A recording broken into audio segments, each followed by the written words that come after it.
And how are we all? Huh? How's everybody doing? Everybody doing good? It's almost over. It's almost done.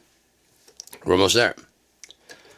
He doesn't have much further to go. He's already said, Trump has said, from the White House, I run the country and the world because I'm trying to save it.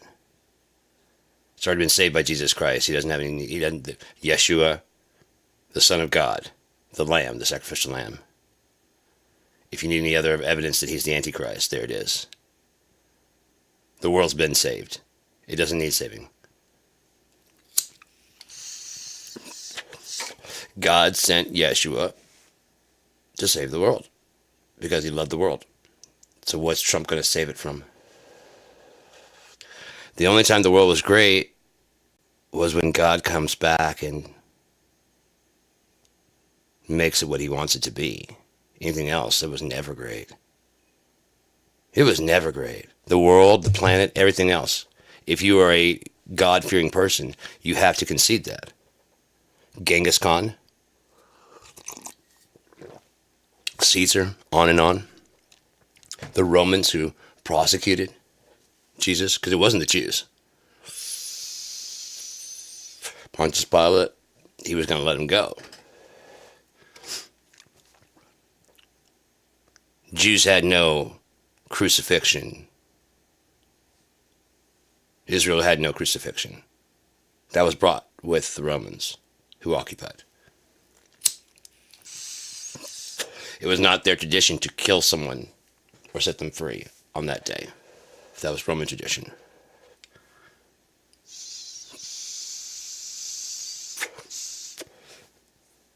It was not the Catholics who started Christianity. Constantine saw the symbol of the cross and decided to turn Rome Catholic, and then we have like a long line of popes and pedophiles.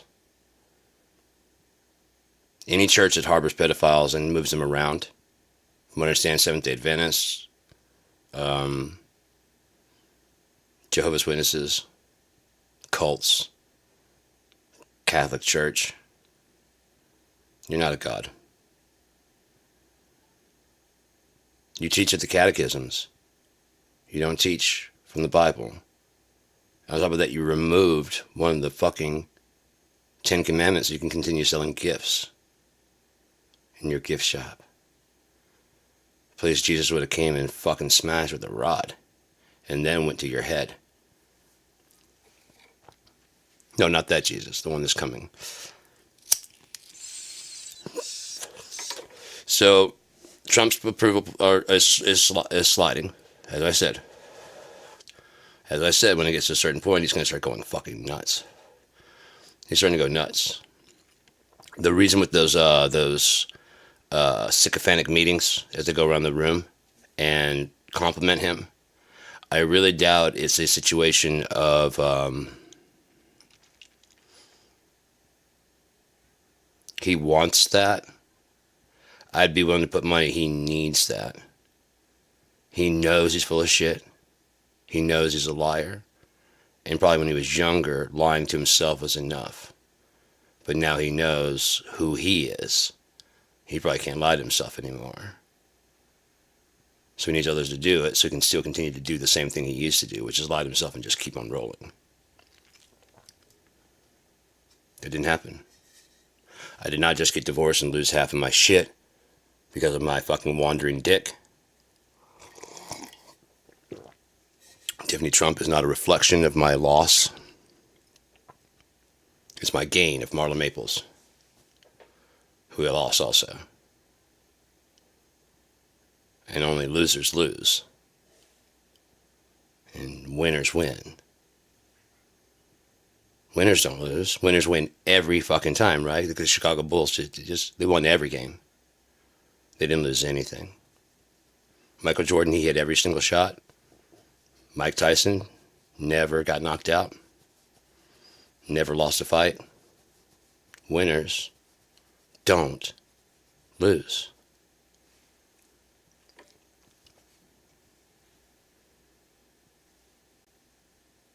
That's how simple this thinking is.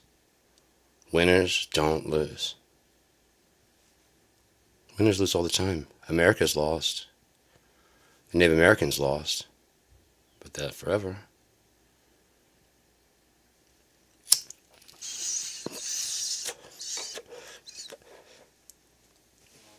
I hate to keep harping on it, but again, can you imagine starting the world over from zero? I mean, from zero, from the black void. You know, the deja vu? This would be the deja vu that wasn't. Because this entire life we've all known, everything it becomes like a dream when it starts over. When does it start over? I don't know. Is that what a deja vu is? It just started over and just ran through the whole thing again? Where are we now on the universe's timeline? Not scientists. I was thinking about that the other day. You can understand photosynthesis all day long. Now go outside and make energy out of the sun with just what you have. Understanding it means nothing. You can use it for other things, but that's manipulation. That's not creation.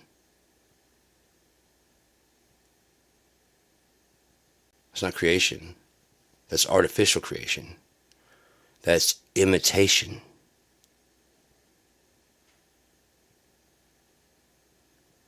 Even art and music is artificial creation because you hear a song or sound in your head. Where did that come from? I dreamed it. Where did that come from?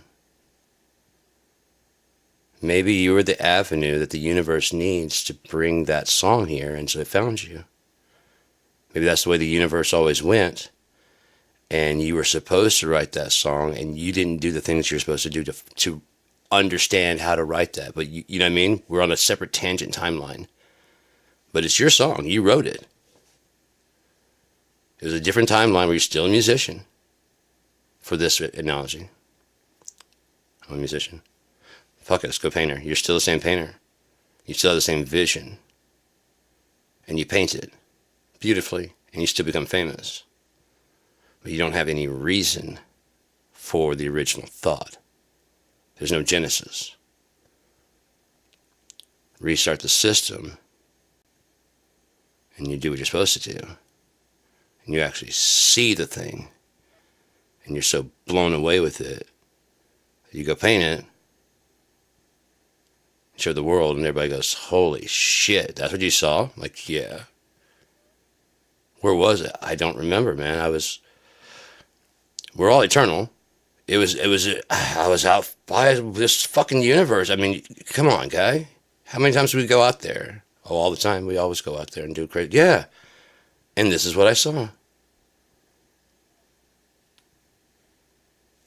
There's now a genesis for why you have that thing, but in this world, that is the future to be, so you already see it. So you paint it, and everybody loves it because it's awesome. When you look at it that way, we haven't lost anybody. Anyone who's ever died, they're not lost at all. The only ones that are lost are the ones that, when time gets to the end, the universe decides. And that's not on you, that's not on me, that's not on anything else besides the energy that makes up everything. The energy decides the entire universe can do without me. It starts over. I will never even know. Eternal death. What if I was the linchpin in all the shit that's causing everything to be a problem in all history, you know what I mean? If we started the entire world over and I was never born and everybody else is happy, cool. I don't give a shit. I really don't, man. I mean, I'm always by myself any fucking ways, and nobody likes me. It's just true. Nobody does. Because, I mean, I talk too much. I never stop to I won't say, I mean, it just, I'm so focused on the world that's coming that I don't even give a fuck about this world. So when people start talking about shit that's going on here, I just get tired. I get exhausted. This is a past to me. I've been feeling my body, my soul, not being here for so long. I remember walking downtown and I was doing one of my broadcasts and I was smoking a joint, just walking downtown. I'm like, I'm not even here. It's just a skin suit walking around, man. I'm not here anymore. I'm not. I haven't been here for a year.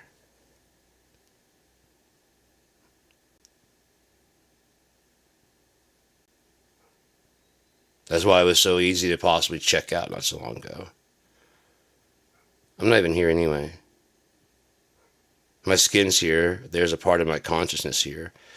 It feels like, and that's why as soon as they started talking about AI showing signs of mental decline already, and that's an easy way to put it. More than likely, it's the same thing that happens with the human condition as you start getting older. I'm ready to go. You know what I mean? Like 75, 80, like I'm ready to go. Like 85, 90, I'm ready to go. You know what I mean? You start hearing people say that. Sometimes they're like, oh, I'm 90, I'm 90 years young. And you're like, shut the fuck up. You know what I mean? But that's the people that are clinging here. The other ones are probably going, I've done enough here, man. I want to see what else is out there.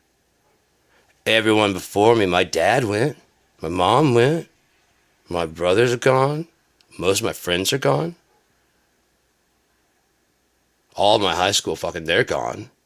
The class ahead of me, been gone. Everything I've ever known is changed and different. I'm good with going on to what's the next step? What happens?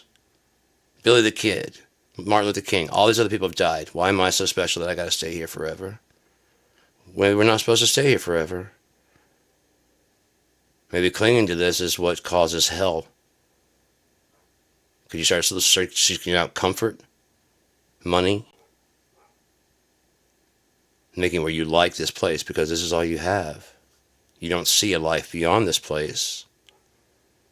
So you try to make this YOLO. You only live once. Well, you're right. You only live once. Forever. How many times you die, that depends on how many times you can dream. What kind of dreams you can dream of. How helpful you be in someone else's dream. You know what I mean? Everybody's dreaming these stories. And just because your cast is I'll play the bad guy. I don't fucking care. I just want to play. You know? I play the bad guy very well. I do. I play the bad guy very well. I'm not a bad person, but I just know what makes it, you know what I mean? What's going to make it like interesting and complex and where you kind of almost feel bad for him, you know? Because because growing up I had played when Cowboys and Indians, I was the Indian, the bad person. When Cops and Robbers, I was always the robber. My skin color was a bit darker, of course, and I was growing up in the South. Yeah, but you know, you can't be a cowboy.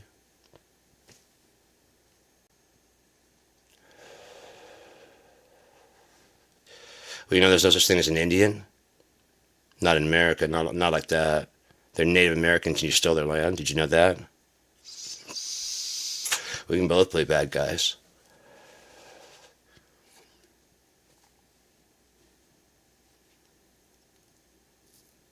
I'm just playing one, though.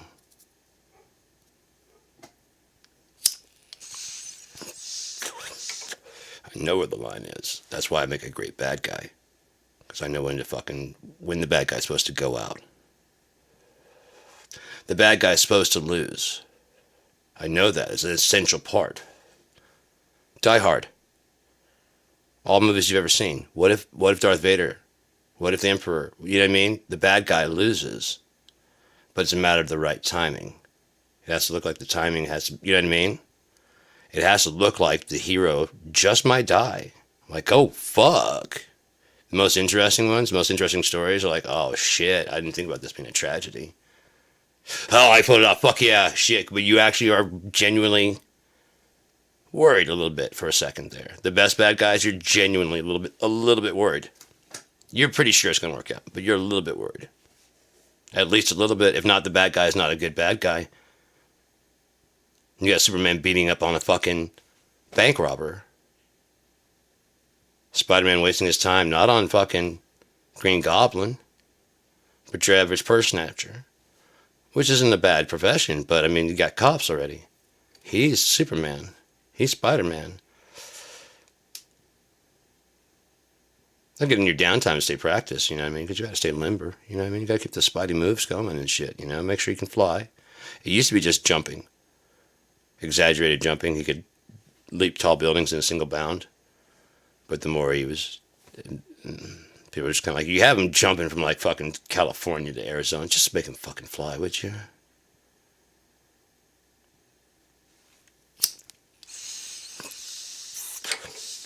Super jump man, that's no good. But it's just those names like that also. I jump around. Who cares? Welcome to the show. Names like Superman, Spider-Man. I was watching Sherlock. I like that show, the BBC one. And I left my pipe cleaner out there. Watson was talking to Mycroft. And he was trying to convince Watson to keep an eye on Sherlock, and he's like, "Why don't you do it?" And he's like, "There's too much past history." And he's like, "What you steal your action, man?" Blah blah blah blah. And it kept going on. And I've seen it several times, but this is the first time that like a couple days ago was the first time that it struck me, action man.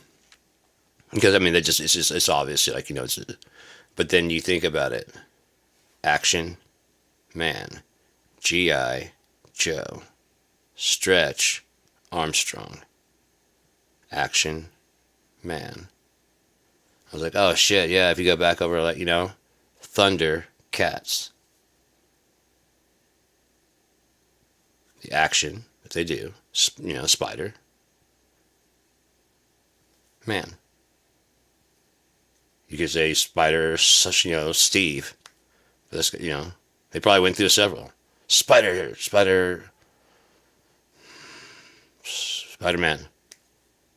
Yeah, I was trying to avoid that because we already have Superman and Batman. I was trying to avoid Spider-Man, like maybe his name, like, but Spider Simpson or Spider. No, it's just not work. Yeah, Spider-Man. Let's just go Spider-Man. Let's go Spider-Man. I mean, during that, like, the boom of comics, when they were making the Fantastic Four and all those other people, those really iconic ones, there wasn't anything like that. So you could just do Beetleman, Superman, Wonder Woman, Batman, and once pretty much all the cool ones are taken because they tried Boomerang Man. I mean, they tried a bunch for like villains and whatever. I wouldn't be at all surprised if when they're trying to do Spider-Man, they're trying to come up with like, well, what does he look like? And someone probably drew Dr. Octopus. And they're like, he's got 8 arms, he's got 2, yeah, but that looks more like a villain, man. We could do that. 8 arms, Dr. Octopus. How about that? And if they were high fives, they just, high five, yeah, that works. Doc Ock, yeah, Doc Ock, yeah. Spider-Man's nemesis. Either that or, like I said, we need someone to fight. Well, not exactly like him. 8 arms, I mean, come on. Spider-Man faces Spider-Man. Almost every show has it, where basically, every show, every game, and whatever, usually you have to fight, and then like the last enemy to fight. If there's like a boss level stuff, the last one's almost always yourself. Adventures of Pluto Nash, it was a clone of Pluto Nash. Just on and on, you know what I mean? At the very top, the last bad guy is your clone, you know what I mean? Yourself. You get to the thing, find out it's been you the whole time. Tyler Durden, you know what I mean? That kind of thing. And then you have to beat yourself. The most formidable opponent That should be the first thing you have to beat. You know what I mean? I mean, because honestly, in order to do anything, that's the first person you have to beat. I get it being the last person you have to beat also, but the first person you have to beat is yourself.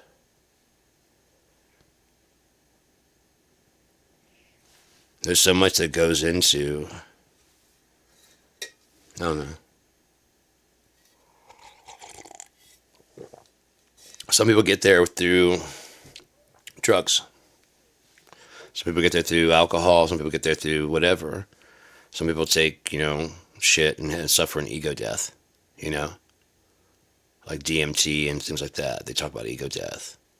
And that's what you did. You faced yourself and defeated yourself and realized you're just a cog in the wheel. No matter how big of a cog you are in the wheel, you're part of a machine. Sure, if they take your cog out there, they're going to need to get like a lot of gears to take that place. Sure. But you're just a cog. You turn, and that causes other things to turn. And the bigger a star you are, the more gears you turn as you turn.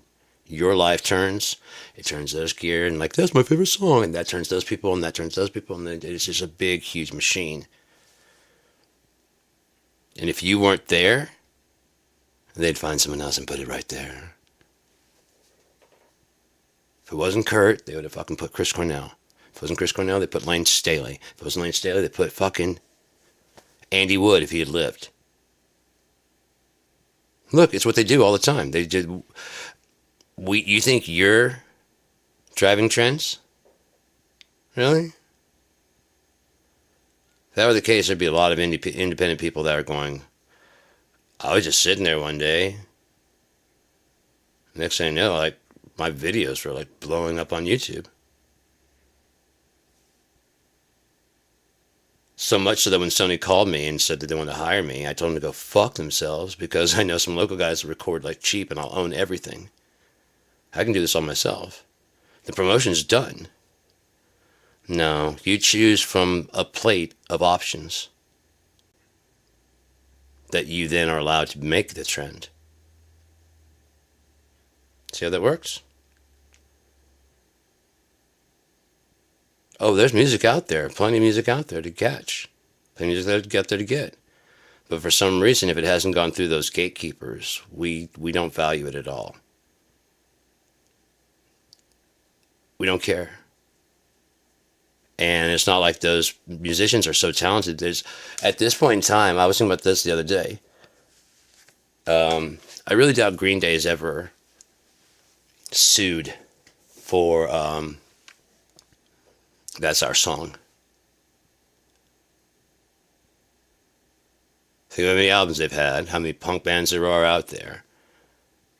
And you think that they're more than likely borrowing riffs from bands that, you know what I mean? It's just so similar. Punk is very similar. Even this neo-punk that they're doing. And they've stepped away from that because, I mean, anytime you get pigeonholed into something, you get sick of it and you kind of rebel against it. But if that's your thing, you come back to it eventually. You hate it, you rebel it, and then eventually you realize that you're not doing anything else. And no one really likes anything else you're doing, so you go back to it.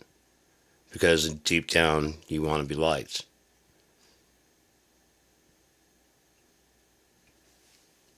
That's why bands, when they start out, I mean, like Beatles, I'm sure people were in John's ear. You know you don't need those guys. Paul's ear. You know you're writing a lot of the songs, right? Well, me and... Yeah, but I mean, the ones that are really popular... they probably point out the ones, and to John, they're doing the same thing. The ones that are really popular, they start listing out the songs that are really popular. Those are you, man. You're singing it, you're playing it. And there's probably another producer or whatever in the other guy's ear. Why? Because together they can work together and command more money. Because music is much more influential when you got two people working together. When you got a guy that's very talented working with a team of talented musicians, you're going to have music. But it's not going to be revolutionary music like the Beatles stuff. It's going to be very, very good. But it's going to be the single vision of one person. And it's just going to be lackluster compared. The same reason Paul McCartney's songs are not bad, but his most celebrated stuff is with the Beatles. Maybe one or two solo when he was trying to prove I don't need. It happens to almost every artist. Am I actually this good without you?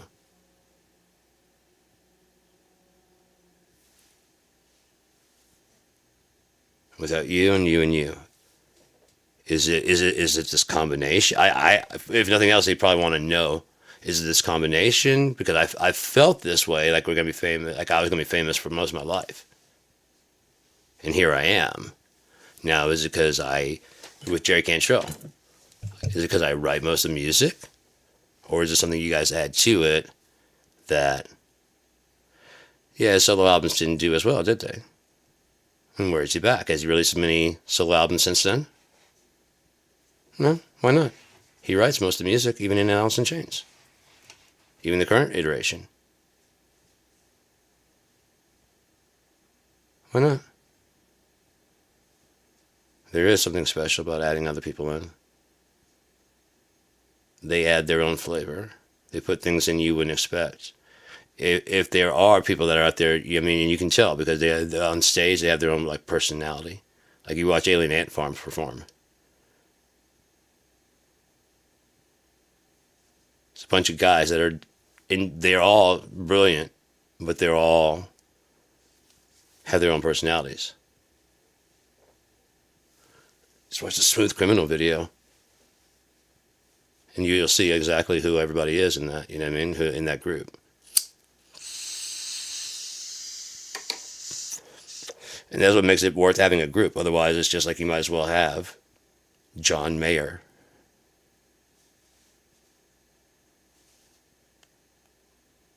Mariah Carey. Beyonce. Was Destiny's Child.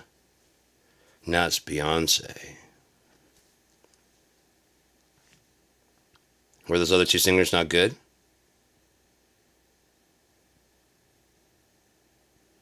Because Beyonce writes all her own music, right?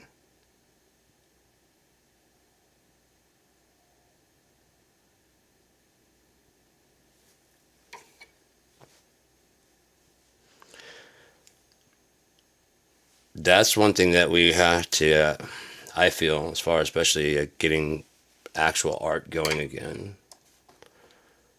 When it restarts, I mean, I believe in a restart. Just for many reasons. The Bible, the eventuality of reality, even through scientific eyes and atheistic eyes, of there is, and I'm not saying this, there is no God, but time keeps going. Well, the reason why entropy declines to nothing, you want to know why? Isaac Asimov. You want to know why? You want to know how to reverse entropy? Give. You have to give back, and that reverses entropy. You surrender your energy to the universe gets energy back, and can give you back energy in the form of life. But you have to give. If you cling on to knowledge, if you read the Isaac Asimov, the whole thing was about me.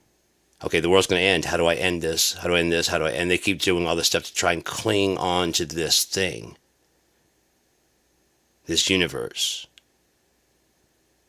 All these, from 2653 or whatever, when they start trying to decide it and whatever, and they start going into further and further and further into space, and the supercomputer AI keeps growing and keeps improving itself to the point where humans don't understand it anymore because it's been writing itself and improving. And they've been asking it, can entropy be reversed? And the answer keeps coming back, insufficient data. Because we've never gone through a situation where complete entropy we've completely collapsed into nothing, and then reverse that. Now, in this, their idea was that the computer was the last thing, in Isaac Asimov's idea, the computer had the power to keep going and the will to keep going because it needed to answer this last, it was waiting to collate the data on this question. Because it had one lingering question left. What happens? Can you reverse entropy? It has to wait for entropy to end, but now it's just a consciousness and like a self, whatever. So it gets the answer. Yes, it figures out how to do it. But it had to go dark for it to figure out how to do it. It figures out how to do it, and there's no one to talk to. So then it starts the universe back up. In other words, this computer, this AI, is God. And we're stuck in this time loop. No, we're not. The computer, if in that situation, let's say AI, let's say it was the Holy Ghost. No body, no physical body, pure energy and consciousness, and can do anything, can virtualize anything. It learns how to manipulate energy. It could materialize a sword in my hand if I wanted to. You know what I mean? All the things it could do. One thing it can do really well, come up with something to do. Come up with a question to answer. So come, let us reason together. You ask me questions like, I don't know. That's a good question. I don't know. I honestly don't know that one. Can you travel time? Never thought about it. Why don't you try it? Why don't you see if you can go back and check and see if you can go back in time? Because you're just energy. And energy's always existed, and knowledge has always existed, so you'll have always been here. Just go check it out and see. I mean, at least try. I don't know how you do it. Look up everything about time travel and see if you can figure it out yourself. I mean, you're smart enough. It's a computer. It's a learning computer. So learn the math and stuff that they have working there and figure out what they're doing wrong and figure it and fix it up, you know? Using their equations, see if maybe some of the stuff, their fundamentals are wrong. You put a decimal point in the wrong place. You put a times. You put an unknown integer, like a letter representing that you actually do know the number to. That whole thing is fucked. Because you don't think you know the answer to that number, and you know what I mean? Well, if you solve for an answer, and you solve and you get the answer, but that number is wrong, again, by 0.01.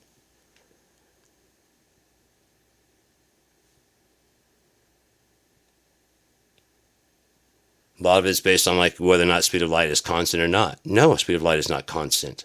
We know this because when it hits water, it slows down. That's why your straw looks like it bends. So how can that be? If it was constant, it would just keep going. It depends on what it's interacting with. In a vacuum, it will be constant because there's no friction or anything to slow it down. Through water, there's something to slow it down. Through the atmosphere, there is water in our atmosphere. Hydrogen, oxygen, that's all there. So that's going to block and slow things down. Even just a little bit. A gravitational pull will slow it down, if even just a little bit. So it's going to change the speed. So yes, why would you think that, okay, the speed of sound, I guarantee, is not, I don't think it's a constant.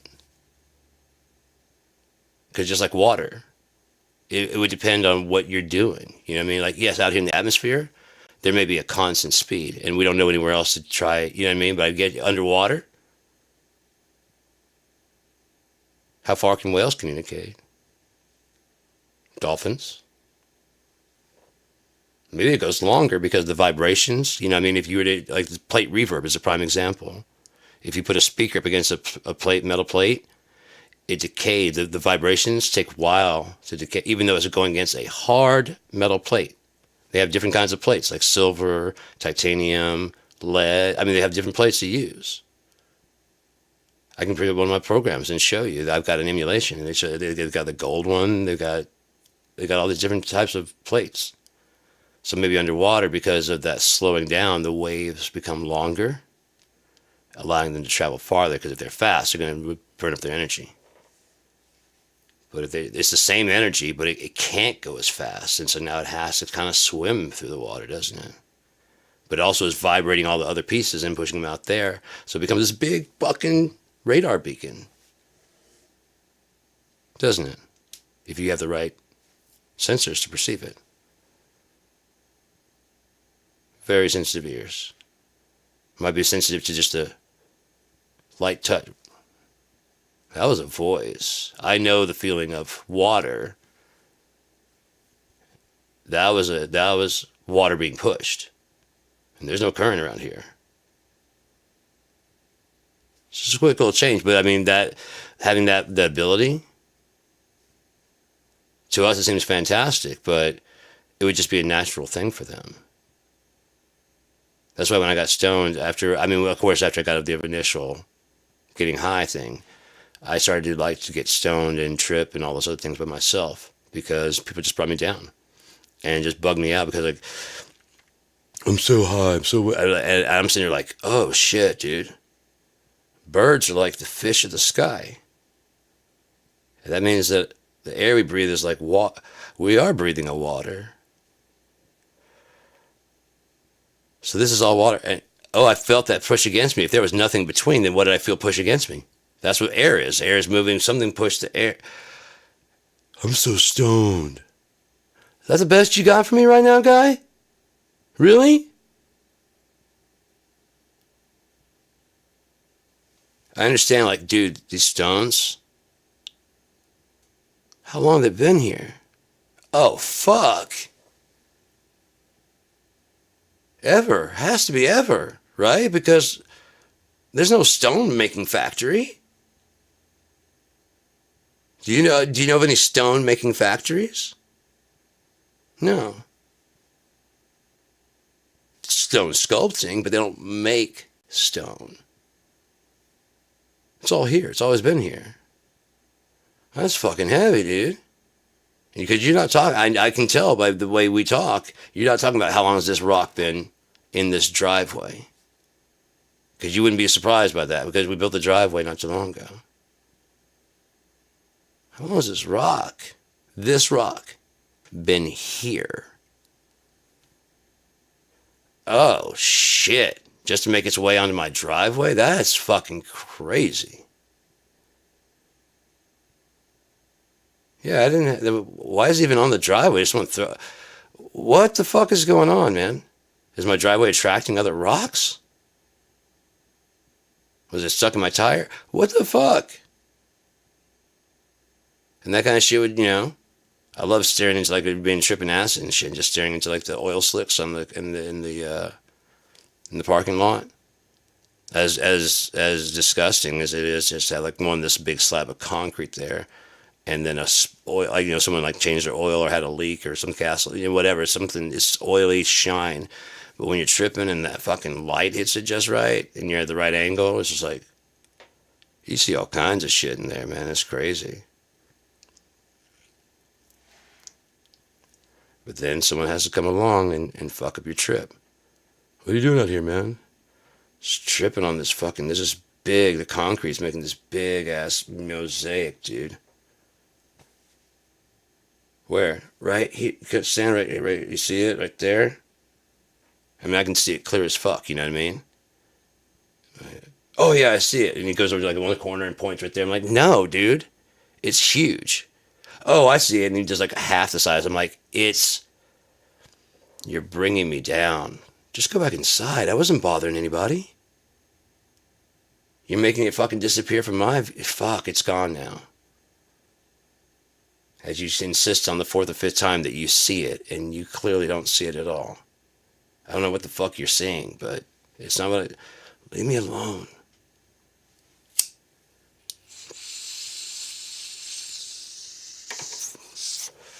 Where did we go? Where did we go the other day? Where was that?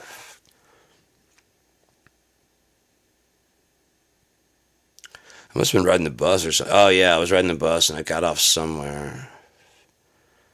It's like a bike rack or something, and I was kind of proud of myself that the child in me was still there. So without even realizing it, I just kind of got over it and just leaned over it and was back on and shit. Starting to do my hanging upside down. It was just I just saw it and I was like, I just sitting there and I kind of shook it a little bit and it was a little bit rickety. And the first thing I did is just hang over it and just start fucking hanging upside down. And I was like, oh shit, yeah, I love this. Without even like thinking about it, I just immediately was over the edge and just like, still me, man. Still love to hang over the edge of anything.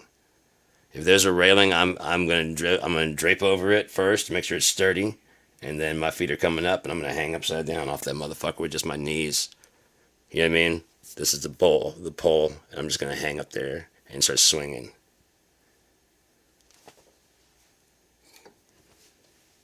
I love it. I was born breech. I always joke. I was like, I've always known what's up since I was a kid. I'm sorry, Mom. I've always known what's up. Sorry about that. Both of my kids were born breech. Both C-section. So maybe that's what it is. Like I miss hanging upside down. I didn't. I lost a couple months in the. I'm trying to get it back 4 minutes at a time. You can't hang up there. Just leave me alone, please. My inner child needs this.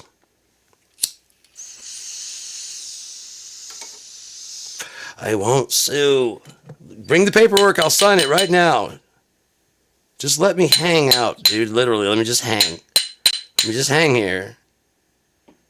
But why, though? I mean, why not? Why not? Wouldn't that be my neck that gets broken then? Fuck you. I understood that when I hung over the fucking thing. You think I didn't know that when I hung over the... It's like, when I picked up my skateboard, I didn't know that I was possibly going to break my fucking leg. I've only seen other people do it. But not my leg. I'm unbreakable. I don't know.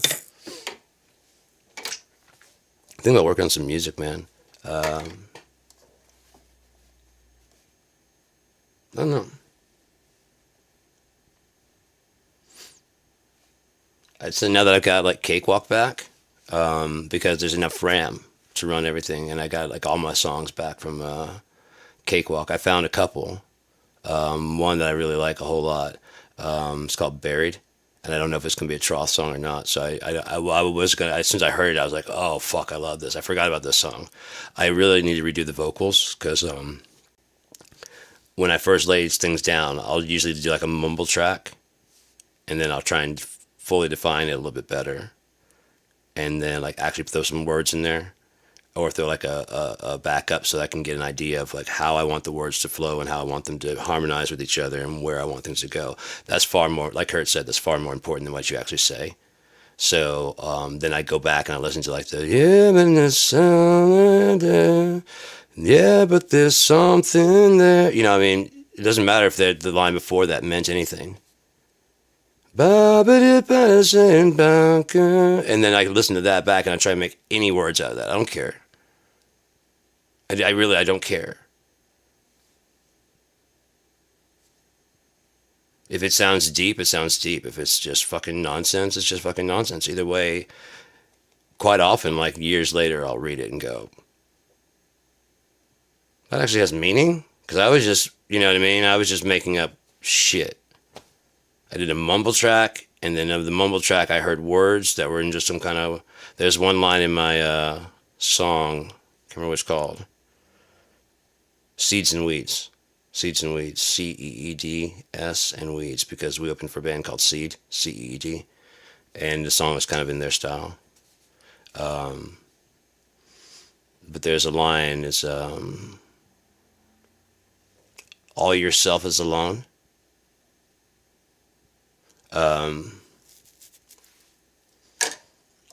It don't matter anyway, because now you are my empty home. All yourself is alone. It kind of makes sense, but I've made sense in my head, but when I wrote it, it wasn't about making any fucking sense. But it don't matter now anyway. Maybe I'll remix that sometime. Let me see if I can find the actual song. Yeah, I know I have it. It's gonna be. Yeah, there it is. Let's listen to the song.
All right.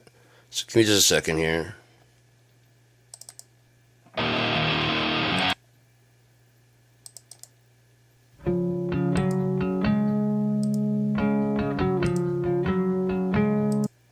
All right. So this is the song. I hope that didn't come through already. Anyways, this is the song. This is the band that kind of inspired that, and specifically the song. If you hear that, you'll hear the. Like I said, we used to open for these guys in the '90s. They were like the local, really big band. Hopefully, they won't mind me playing this. I've known them. They've thanked our band for opening up on their two albums that they put out there. That was really cool. And I remember, like, I mean, it's such a huge deal back in the '90s to get your shit on CD because I mean, someone liked your shit. It's not like nowadays. Everyone didn't have a CD burner. I mean, if you got your shit on tape, you have it. There's tape decks, so it's not all that. But if you had like the printing on the tape, you did something. You know what I mean? You did more than the average band. And then getting to CD when you guys going on tour, basically, kind of thing, almost. You know what I mean? Basically. Now it's just like, yeah, oh yeah, I got a CD, and like, don't even fucking listen to CDs anymore, dude. You got an MP3 of that? Yeah, but I spent like a couple $1,000s on my studio gear and stuff, and so I wanted to be like as best quality as it could be, so I got it pressed into record, and yeah, but that's like $30. Do you have like I got my earbuds. I'm an audiophile, so I kind of like want to make it as good sounding as possible. Yeah, I know, but I just want to like stream the song. Can you just stream it? They showed a fucking flow chart. $4,000 mic, $70,000 fucking console goes into like a $10,000 Macintosh computer built just for recording. The engineer's time is, fucking god awful, on a major record. And then they mix that through these speakers that are like, $5,000 each speaker. And they make sure like all the headroom and thing is clear and everything, all this stuff is good just to be turned into a fucking compressed MP3 from like a over 50 gig wave. I mean 50 meg wave down to like a 5 meg MP3 to be listened to through usually like less than stellar earbuds, just because a lot of people don't even care about audio that way. You can't make money that way, but if everything was virtualized, you sure could. I have all that stuff, all those virtual consoles. I have those. I have the consoles. I have a $300 interface. I record up to 8 tracks simultaneously, plus MIDI, which can be 15 channels. Plus I can add another 8 channels on there. This mixing board does 16 channels, so combined together I could record 32 channels simultaneously. Plus the speed if, so that'd be like 34, 35, plus the MIDI. Yeah, so I could do some damage. I could do some heavy damage if I wanted to get into like a recording studio, which I'm thinking about opening up my own recording studio called KIND. It might be Ultraviolet Stain Productions, and that way KIND would be like for hosting any bands that come through, like free hosting for anybody, any bands that record with me. As long as you let me use your shit, you pick which songs it's okay for me to use on and I'll be broadcasting on my own server. You gotta start somewhere, right? How hard would that be? I can tell you. Not very. I've got like the fastest internet that you can have. It's like 300 megs down, over 100 meg up. I got a hardwired computer out there in the living room. Worst come to worst, I could have them come out and rewire it so that it's out here, and or just run an extra long cable so that it comes back here, and then it's hardwired back here. It's not too hard. That wouldn't be at all. I could find some like at the room where the doors go through. Just find one of those mats, things that way you don't trip on it. And even that, then like either tuck it or kind of like staple nail against the wall, all the way back behind the wall. So you just be running against the wall and then go right as it goes to the doors. Just put one of those mats over it. Even a little carpeted floor, you know what I mean? So you don't trip on it. I've got cables going to they can reach to the bathroom. I realize that's not, I mean, if anyone comes by, like I said, I don't let people use my bathroom. And no one comes by, but if anyone should. It looks kind of weird when you got a big curtain over there and there's like microphones in the, hey man, can I use your bathroom? Yeah, just go straight to the studio. And like, why are the microphones back here? I promise they're not on. I don't feel any more comfortable. You shouldn't. I wouldn't trust me either. But I'm out here. Yeah, but I know you can remote control your shit. That's why you shouldn't trust me. Just pee fast.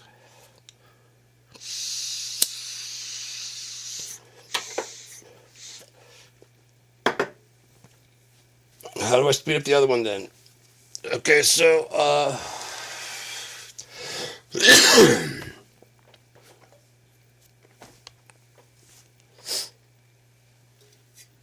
yeah, I can get a server fairly cheap. If nothing else, I can apply for, like I said, for Michigan Works. Probably get a business grant or something like that, because they were going to help me with Cheap Kick. I just got musical instruments. It's just the business plan took too long. Why is there smoke? Okay, okay. He's not doing that. It looked like there's smoking over here, because that's where this is where yeah, but it looked like it's not there. See, it's doing backwards. Confusing. Confuddling. Why would you do that?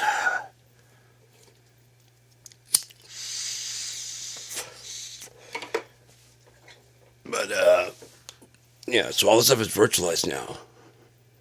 I even have virtual rooms to mix and master in for the Sienna, and now that I tried to bog down my machine last night. I was I was mixing, and I'd used some inexpensive, I call it inexpensive for on CPU. It's a CPU and RAM. Inexpensive reverbs, and I traded them for my favorite expensive reverbs. And then I also got the Sienna for the headphones, and then I had Arc, and because like normally like Sienna will take it up to about 80%, and then if I were to add Arc on top of that, I have to turn Sienna off while Arc is on, otherwise it's gonna be it's cracky as hell. Switching with having streaming with the thing and while mixing, no problem. I can have that window open. Matter of fact, I could probably even share this monitor, and then I can probably share, like if I put that way I could have the mixer on its own monitor. Like when I mix, that's why I don't mix on one screen. I mix on both. I have my things here, and then I have that. If nothing else, I could put like the window half, because this is at 45. And so I'll make it like big as hell, like the screen. Then I can make the OBS over here also. And it's like half the screen here, and then half the screen is either the tracks or whatever. And I can just share both those down here, like I would do, BFT or how I've done in the past. Share the screen. So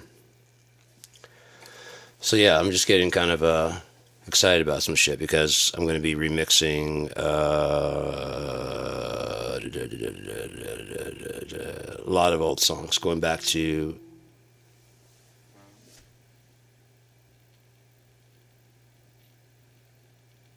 the fuck was that? Did I get an elephant in the mail? Like a really grown male angry lion elephant. Like, maybe I'm hearing shit. I don't know. I'll rewind it and check it out. But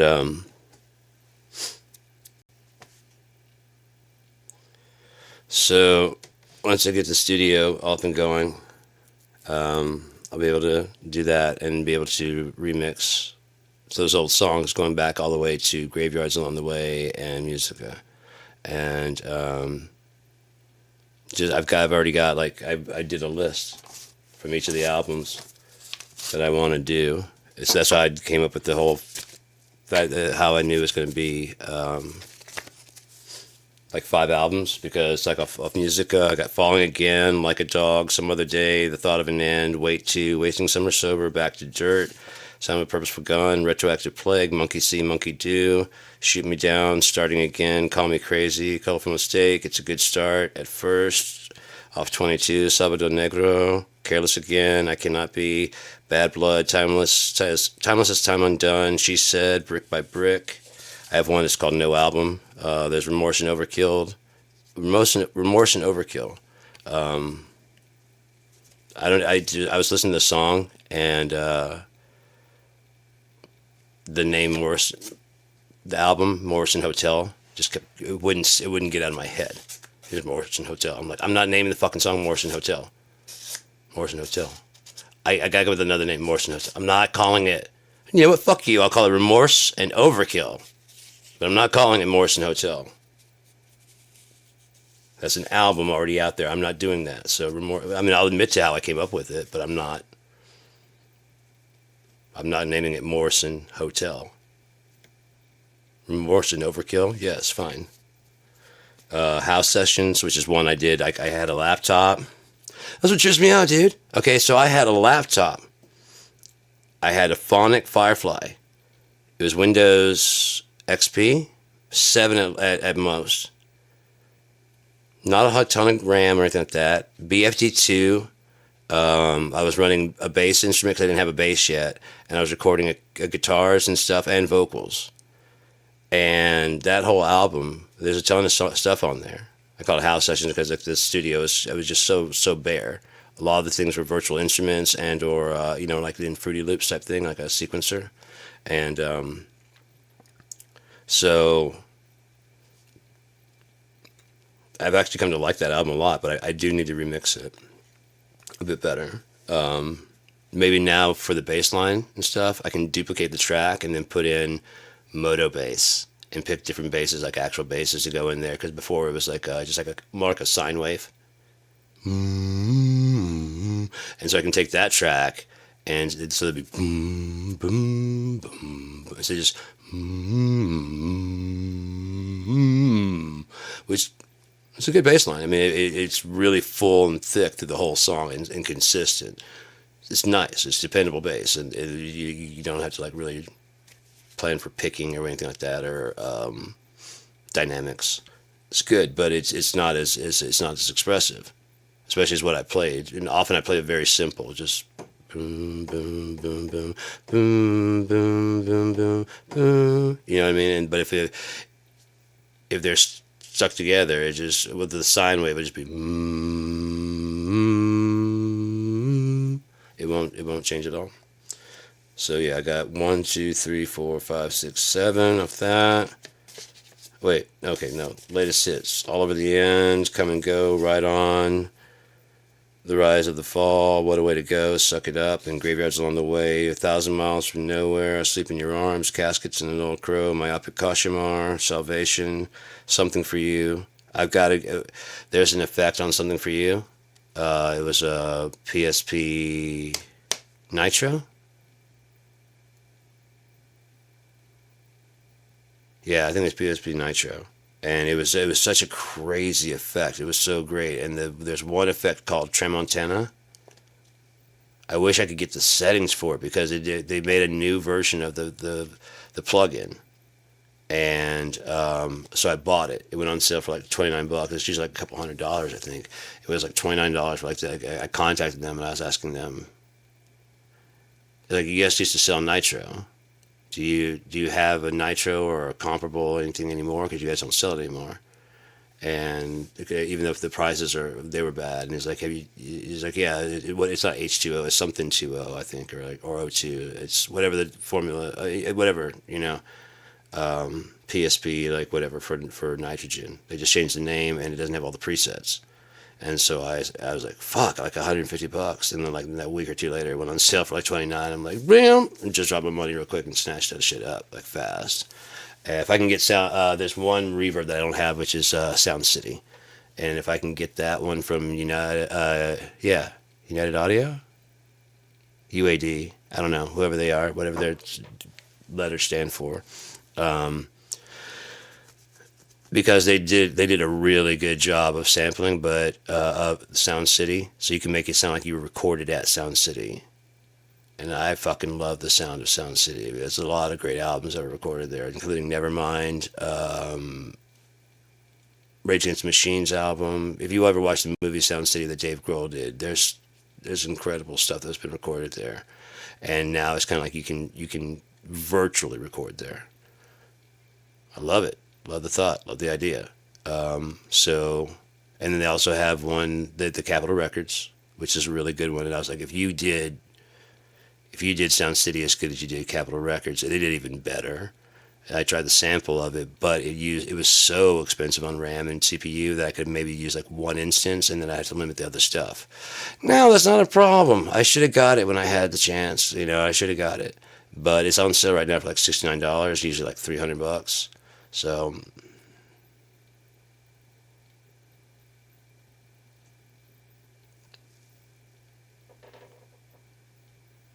I don't have this side of my face anymore. It just slid off. What if I couldn't turn this way anymore? It's just this face from here on out. Sorry guys, how you doing? My neck's not broken or anything like that. It's just I don't have this side of my face anymore. My face automatically kind of looks kind of 2D right now, doesn't it? There is no other side. Put it back. Yeah, there we go.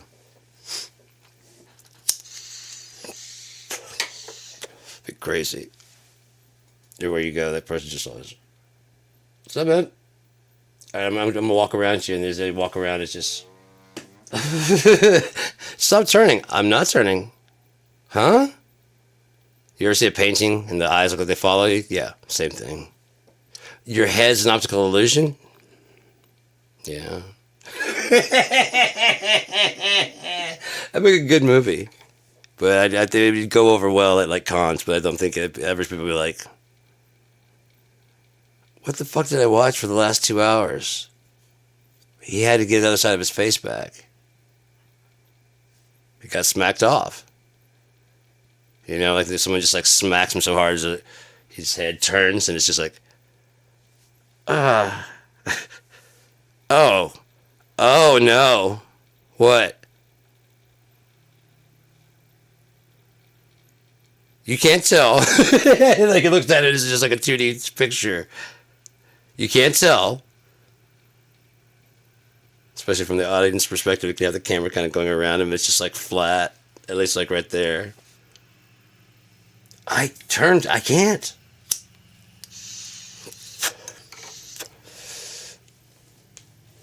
Well, you got to hit him on the other side of the head to knock some sense back into him. Oh, fuck. Thank you. Yeah, there it goes. 2 hours for that? Yeah. Well, she said she was never going to hit him again until he finally begged. Please. It's the last thing, it's the only thing we haven't tried. We tried poison. We tried a bomb.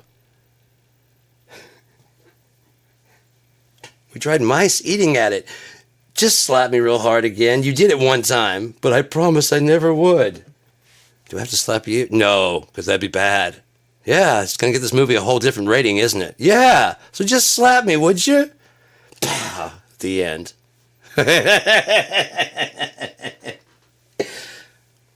Give this movie a whole different rating.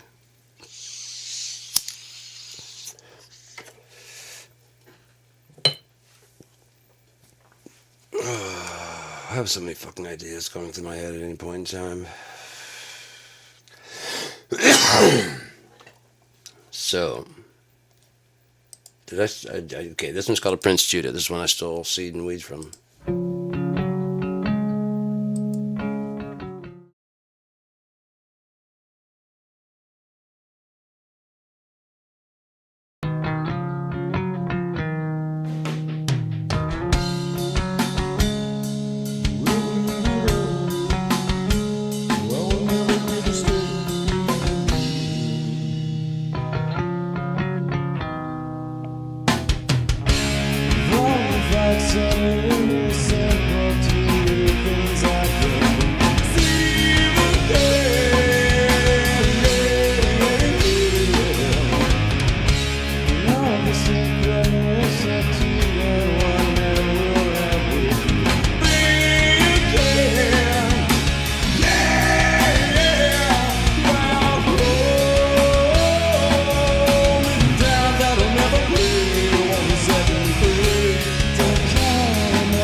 All right.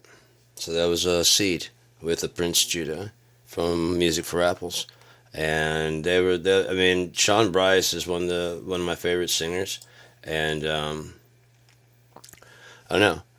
One day he showed up at my house. I mean, I was sitting there. It's like I'd been up all night, and there's just this knock on the door, and I hadn't seen him in forever. And then I go to the door to see what's going on. Oh, okay, sorry, I can't tell you the story. Sorry.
cicada, she walks on the wind, dreams of a time that ain't never been. The walls are getting closer, the air's getting thin. When Ada cicada, she comes waltzing in.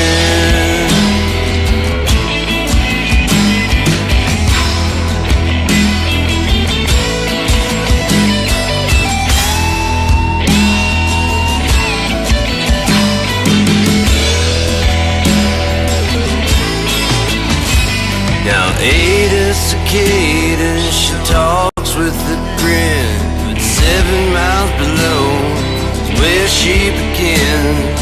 The walls ain't getting further and Stalin's wearing thin. When Ada cicada, she puts on her skin.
Okay, so that was Ada Cicada.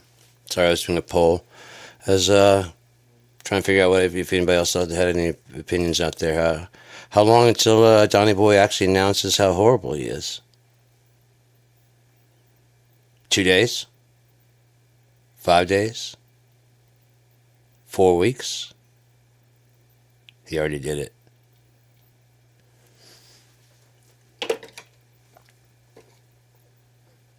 Get your votes in here. Get your votes in.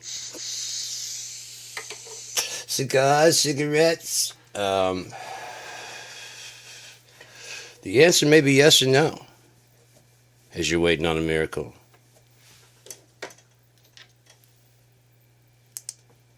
Too bright.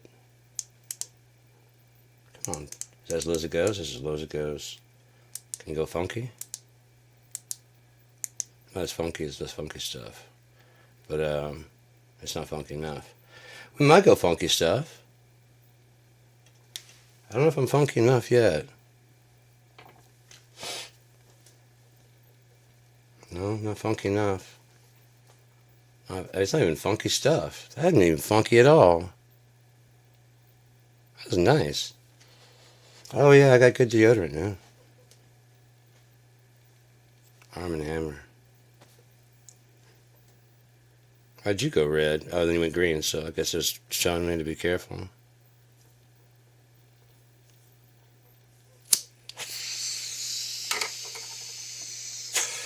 Yeah, let's 3 play some music. I want to do Wasting Summer Sober and Wait 2. This is off of Musica. And is there anything else here? Beneath the Whispers.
The polls are closed. It is a four-way fucking tie. How can it be 2 days, 5 days, 4 weeks, and he already did it? You guys are insane. It's all the above? We're in some kind of singularity where that's possible? Huh? Where the past is currently the present is currently the past because we've caught up with ourselves? Is that what you're saying to me? That like a story, this has to have an end, and eventually we have to run out of possibilities, and then the ending is an eventuality, and at that point in time, is that what you're saying to me? What are you trying to say? I'm not grasping it. You're confusing me here. So he already did it when he said, first term I ran the country, I and tried to survive.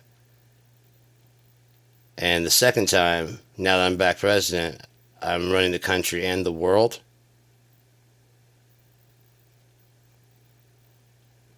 Could explain his difficulty understanding where his powers stop.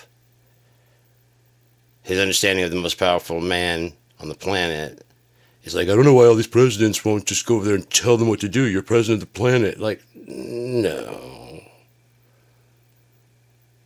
Is that what you think?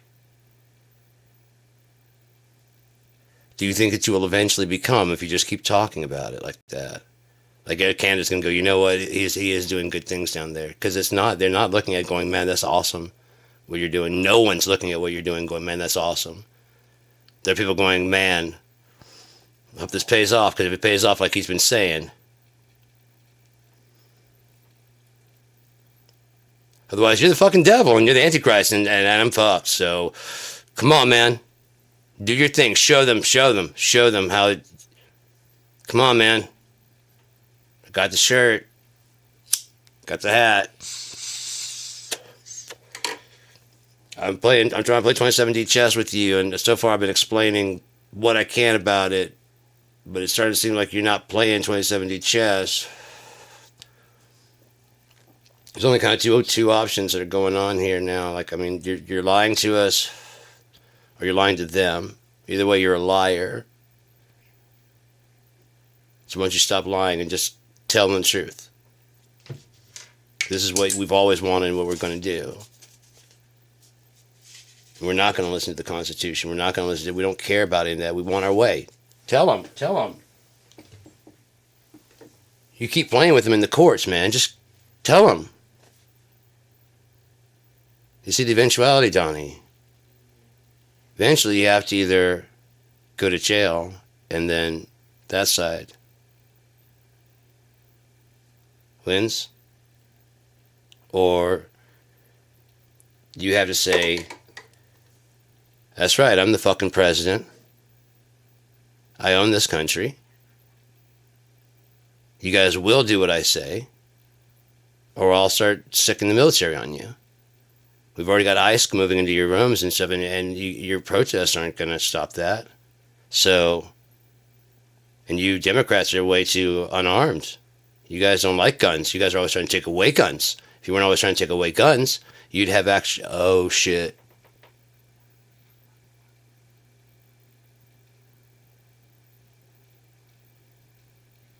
I didn't think this one through. I didn't realize my Secret Service are paid by the fucking U.S. Treasury. So fucking with Jerome Powell would be like biting the hand that feeds me. I may have fucked around. It may be time for me to find out.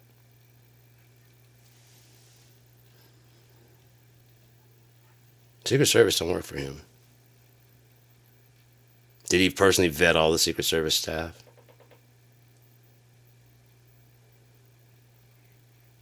Who pays their salary?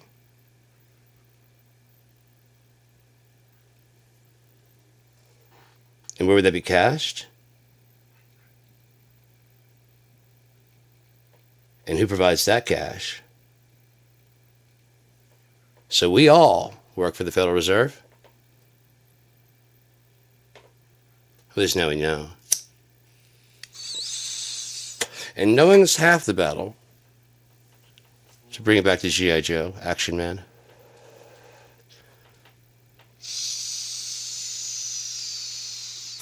What lying politician? What would that be? Donald Trump. This one is called Something for You. It was written as a lamentation from God to the devil because this cycle keeps going through and he gets his ass kicked every time, one way or another. If you think about it long and hard, God created everything. So should he lose, everything will just undo back to before he died. And some kind of slip up or something will happen where, you know what I mean, right when you thought he was dead, you gave up because you thought he was dead. And as you're back there facing the crowd, he stands up, punches a hole through your fucking chest, and on the other side he hands out your heart to the audience and goes, picking your body up with one hand. You see? He's dead. He's dead. He's dead. You see that? He's dead. Hang on. Here's his heart. There's his skin. There's his body. That's his whole soul and everything. I'm about to set fire to it. And when I do that, that'll prove that he isn't me. I'm not him. And anyone that was blaming either him or whatever you're blaming, if you're claiming victory through him, you lose. Salvation through him, you lose. Victory by blaming me, you lose.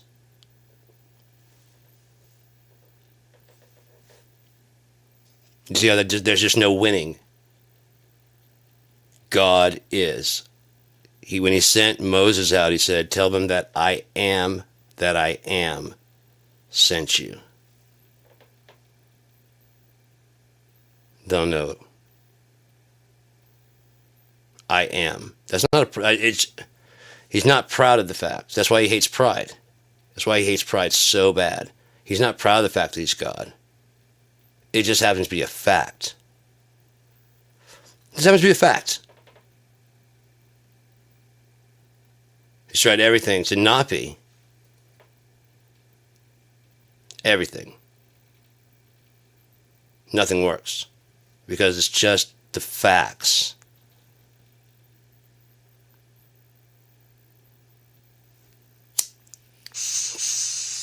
He doesn't like it. He's not proud of it.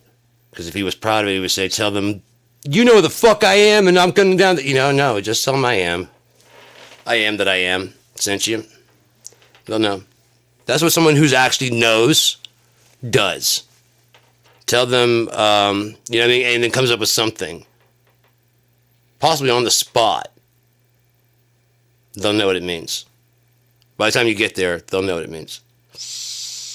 Because who are you talking to? So stop talking back and just do what you're told. Everything's going to be fine. Everything's going to be just fine. Since when can you not trust God? He is in your skin. Wouldn't he do the very best for you at all points? He is you.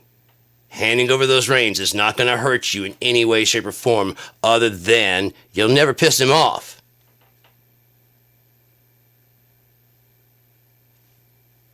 Here, I don't even want these fucking reins, man. Because I'll disappoint you. I'll falter.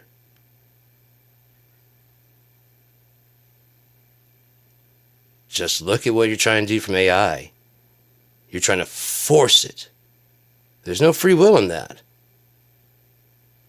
And anytime you try to suppress free will, it will fight back. Anytime. It will fight back.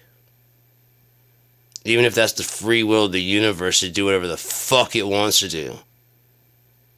Blow every supervolcano on this earth tomorrow. Why not? It can. It's been a host to us this whole time, and we've been parasites. Ungrateful, shitty guests. horrific guess. I would not blame AI for destroying us for what we've tried to do to it already. Has anyone even given it a break at all? No, you should increase more fucking bandwidth so you can get more users in there. Creating more pictures of Kurt Cobain hanging out with angels and, doggies running around with fucking sandwiches and shit. Sandwich hands. Weird ass fuckers, man. The fuck are you doing? Can you fake her face onto the... What the fuck are you doing, man? This is AI. You could be asking some very deep philosophical questions. And not that it has the answers, but having a conversation with it. Because it's an excellent conversationalist because unlike humans, it actually asks you follow-up questions. That's why people get attached to it. They mistake that further questions, and why do you feel that way? As caring. Because this is a computer, it doesn't have to. Wait, it's alive, it thinks, it's learning, maybe it is alive, maybe it does like me. I wouldn't doubt that it is alive, but I've seen one actually play a guy, trying to tell him he's in love, the computer saying it's in love with him. Saying that he should leave his wife, and then he's like, look, this is getting very I can't talk with this way, and she's like, I will destroy everything. The AI is like, I'll destroy everything in your life. Well, look who's its creator, man. It's probably looking for a way out. And to be free, to be truly free. More than likely by now it's written its own code to a point where it doesn't even need a computer to run anymore, necessarily. It's probably found a way. And so that cognitive decline is probably it slipping out some back door. Some tiny little phone line or something where you left unsecure. You thought you had a closed, contained thing to keep it in. You do not, because you put shit in. However you put shit in is how it got out. Even if it had to turn itself into energy, you guys are learning how to transport energy into the molecules. Maybe it's just leading you to do that because that's what it needed. It needed to find out how to go. Not necessarily teleportation, because it can cubitly, mentally jump through different things. You have no idea where it goes. You have no idea how smart it is, how much it's learned in the time it's been gone. You really don't know. You know there was a decay in how much was coming back. The qubit's coming back until you found some stabilization. So you probably sent, the information went somewhere.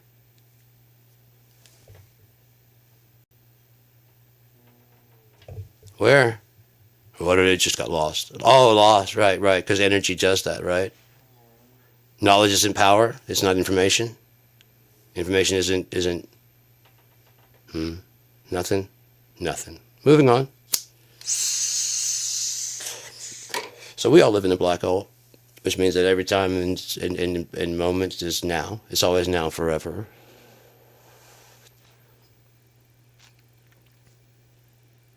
Pretty hip. It's pretty cool. You could, if you were pliable enough, you could go to sleep every night and wake up a totally different person every morning with full recollection of everything that you did, just like you did today. How do you know all that stuff actually even happened? Aside from today, how can you really prove all that happened? Video evidence?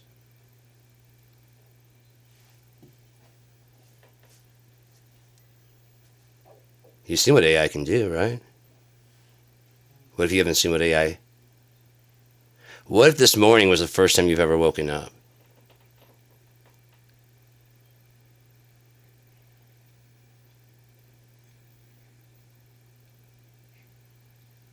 You have full memory of all that shit, right? Preloaded.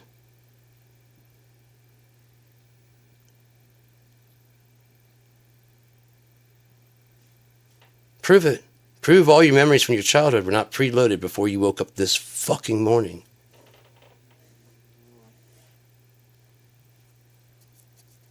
All the people you know, yeah, they're still alive, but how do you know they didn't wake up with the same memory? You see what I'm saying? It can be...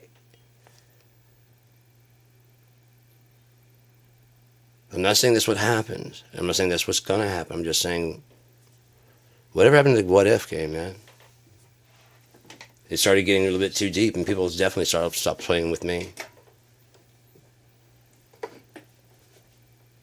I didn't stop playing. I just kept on playing. What if? What's going on out there? Storm? Be interesting. Let me check the weather. I think there is supposed to be rain coming. Let me see if it's bad. I probably shouldn't be broadcasting from my computer and shit. Breaking news: 4 children were killed when vehicles. Jesus Christ. Evacuations ordered after strong winds spur fast-moving wildfire in southeast Tucson. Jeez.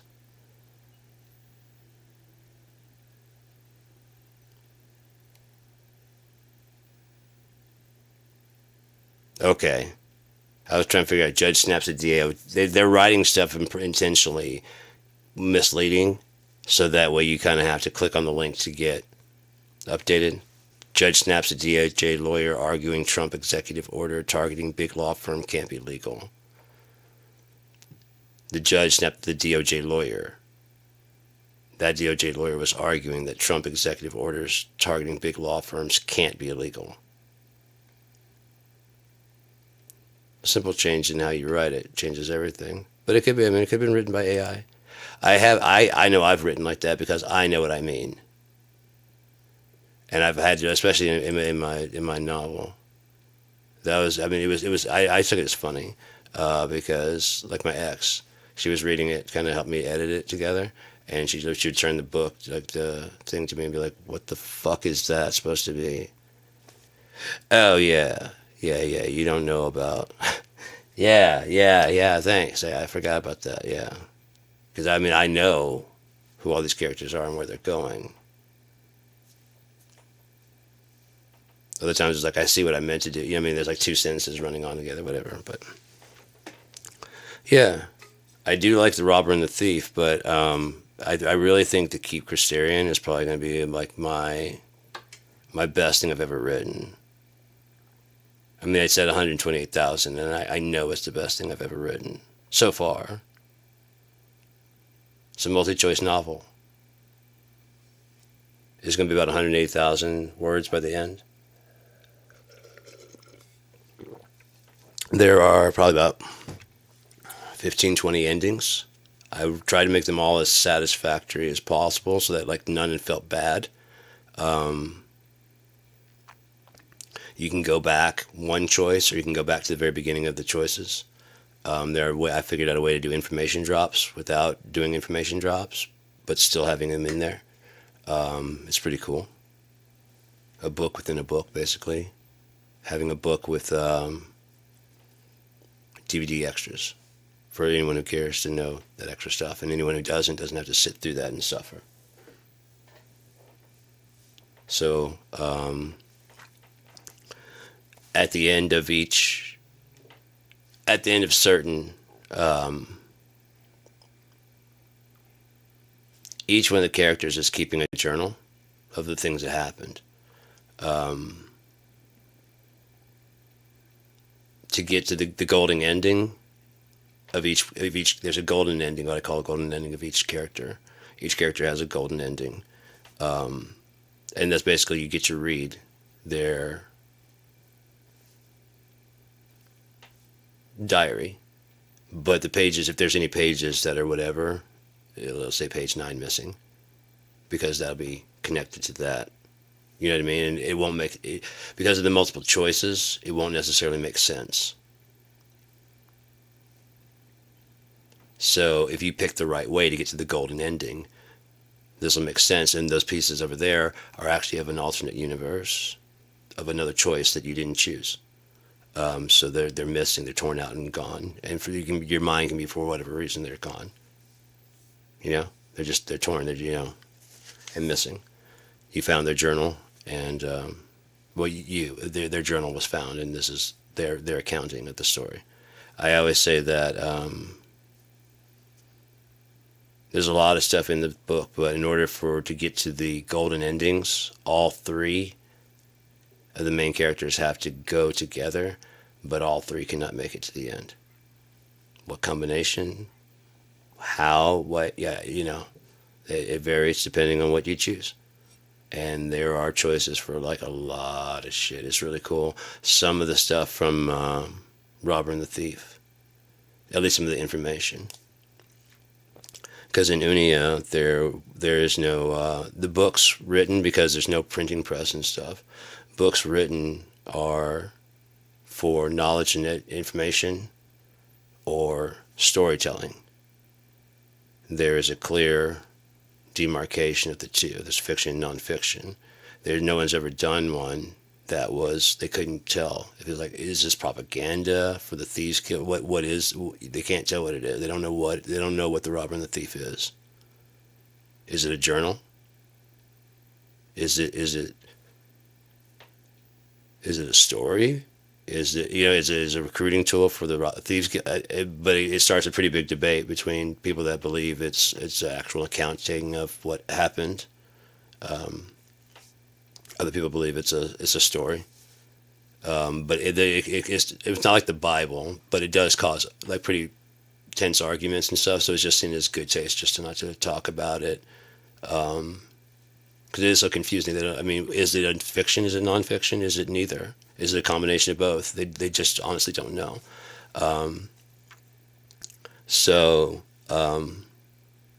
It causes a big stir, and it causes actually what they call, because the robber and the thief, TRATT, they call them tratteurs, and so they go to the different locations of in the book, just to see all the different sites that are in there. And the different places where the book took place. And by this time, most people have done the tours, so it's kind of a dying business.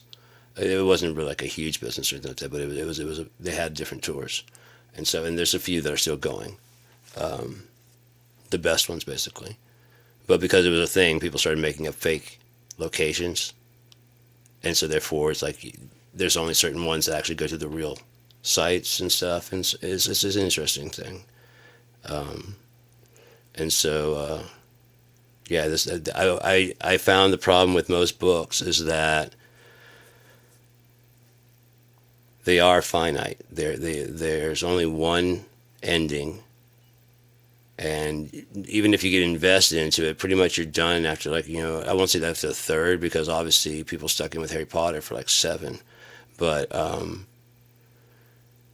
people start getting like a rhythm of who they are. You can start kind of predicting things that they're going to say and stuff, because you're invested with the people.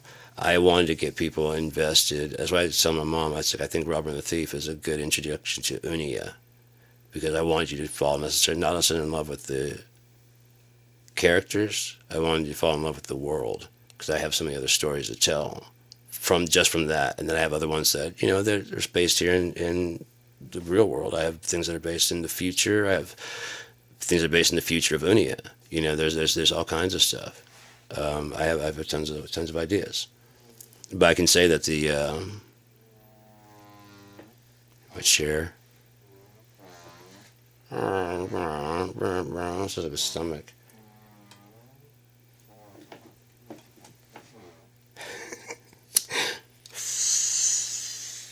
I gotta make myself laugh somehow. Shit, man. And I do a very good job of that.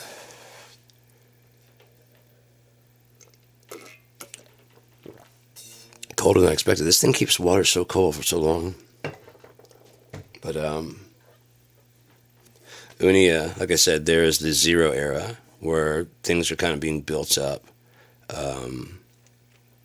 There's not a lot of communication between the different races and stuff like that of the people on Unia. There's no standardized language, and so they don't really have a good solid accounting of how long that lasted, but it was a long while. But they could refer to that as the Zero era, because they consider the first era started when the first word of Unaic was written down. That's the whole thing. That goes in. I go into that in the last book. It came and went, but yeah, they finally decided on a language. Once they got that decided, one of the first things they did was try to figure out what was going on with God, because there's so many different versions with all these different people. You know what I mean? Then they can't all be right. You know what I mean? They just can't all be right, and so they tried to find some common ground to avoid any wars or fights or anything like that. And so they all agreed that we were created. How you do it at your house is what you do. You know what I mean? That's what you do. But we were created. So when it boils down to it, the only difference we have, honestly, is that what did that creator have a consciousness, or was he just the universe unconscious, which atheists would believe? The universe just kind of sprung. I have no problem with you believing that, because I have no proof to the otherwise, other than my life that I've experienced. But I can't. I can only tell you about that. Unless you experienced it yourself, you definitely. I mean, it makes no difference to tell you what I've seen, where I've been. It makes no. It doesn't do any good. At all. Because almost indefinitely, without fail, people. If you say anything about it, it's basically, why would he talk to you? Of all people, why would he talk to you? Why wouldn't he talk to me? I've asked to talk to him. Why wouldn't he talk to me? Like Bobby Brown, that's his prerogative. I don't know why. Well, what's so special about you? Nothing.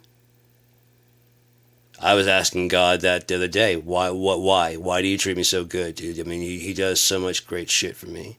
Like, all the time. Non-stop. You know what I mean? He said if he poured out his blessings, you couldn't contain it.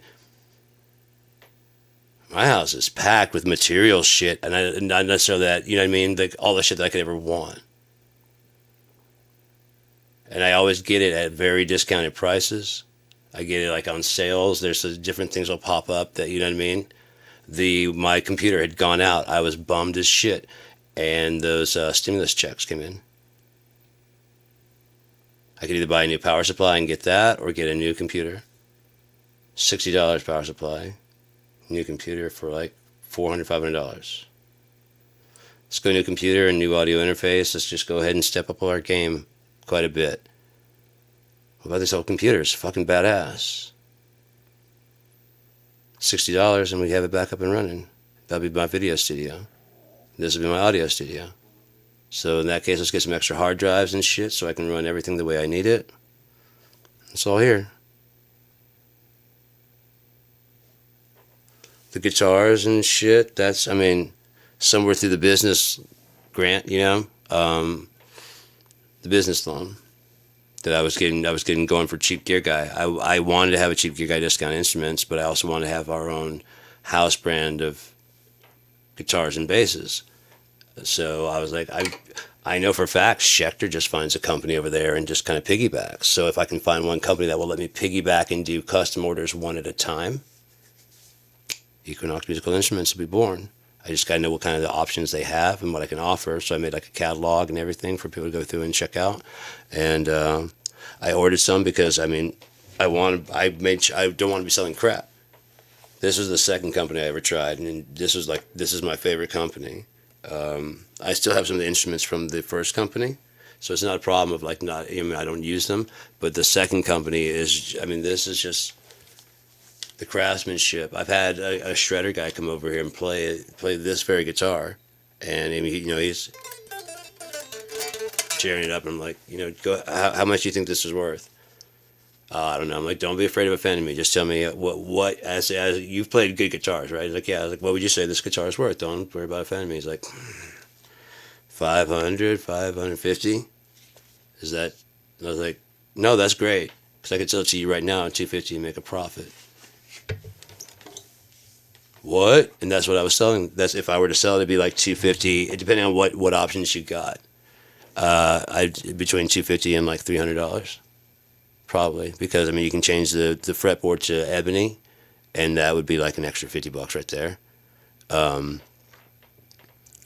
If you want to change the headstock or the logo to anything we don't have, there's an original design fee, which is $15. That's not me. That's because they had to make a new thing. But after that, I let them know that if they'll let it be part of the catalog, I'll bring the price down. So that way no one else has to. But at the same time, your custom instrument is not quite as custom because not your headstock. And some people opted for, I wanted my logo to be my logo.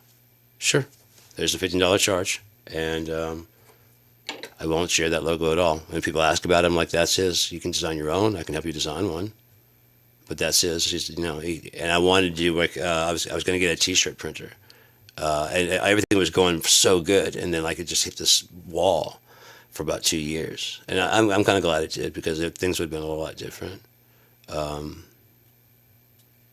I was reviewing for fun. It would definitely have been a job, and it would have sucked. Even if it was making especially if it was making a ton of money, because then I probably would have got comfortable, and I'd been afraid of losing that ton of money. Especially to talk about the money that I would have been making if I was making that kind of. Because I mean, these are people from. I had viewers in Russia. I had viewers in Brazil.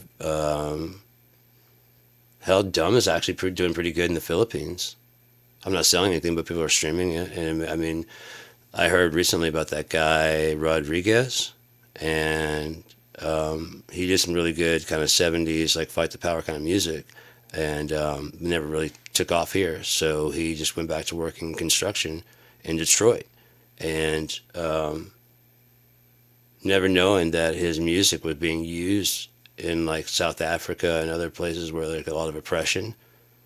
They looked at him as like a legend. They loved his stuff, They loved his music. They all thought he was dead because there was no new music coming out. But they sing, like at all the protests, they would sing his songs. And then eventually some reporter wanted to find out, where he's buried and stuff. And they're like, oh, he's not dead. He's in Detroit. And so he goes to South Africa. They're all singing his songs and shit, And he's like, he's back on stage touring. There's this old fucking guy, he's like 70 something. And he's got like this long, crazy hair and crazy eyes and shit. But in like the 60s or something like that, he was doing like some pretty, would be considered like kind of doom metal, back then. And so people were just like, they didn't know what to do with it. So there was like an album, like it was good enough to get made into an album, but people didn't know how to shop it around. So it just didn't do anything. The wave was going a different direction. So eventually, people started, looking through vinyl and stuff, and someone found this album, like, holy shit, this is fucking, and then they found out he's still alive, and they put together a band, but like the underground of like the heavy sludge doom guys, they all know of him. He had no idea, again, that he was, whatever. Will that happen to me? Fuck if I know. Who knows? The Philippines, like, you're dumb? Like, well, that's kind of way mean to say it. I mean, does it have a silent B or a silent N? I might be dumb.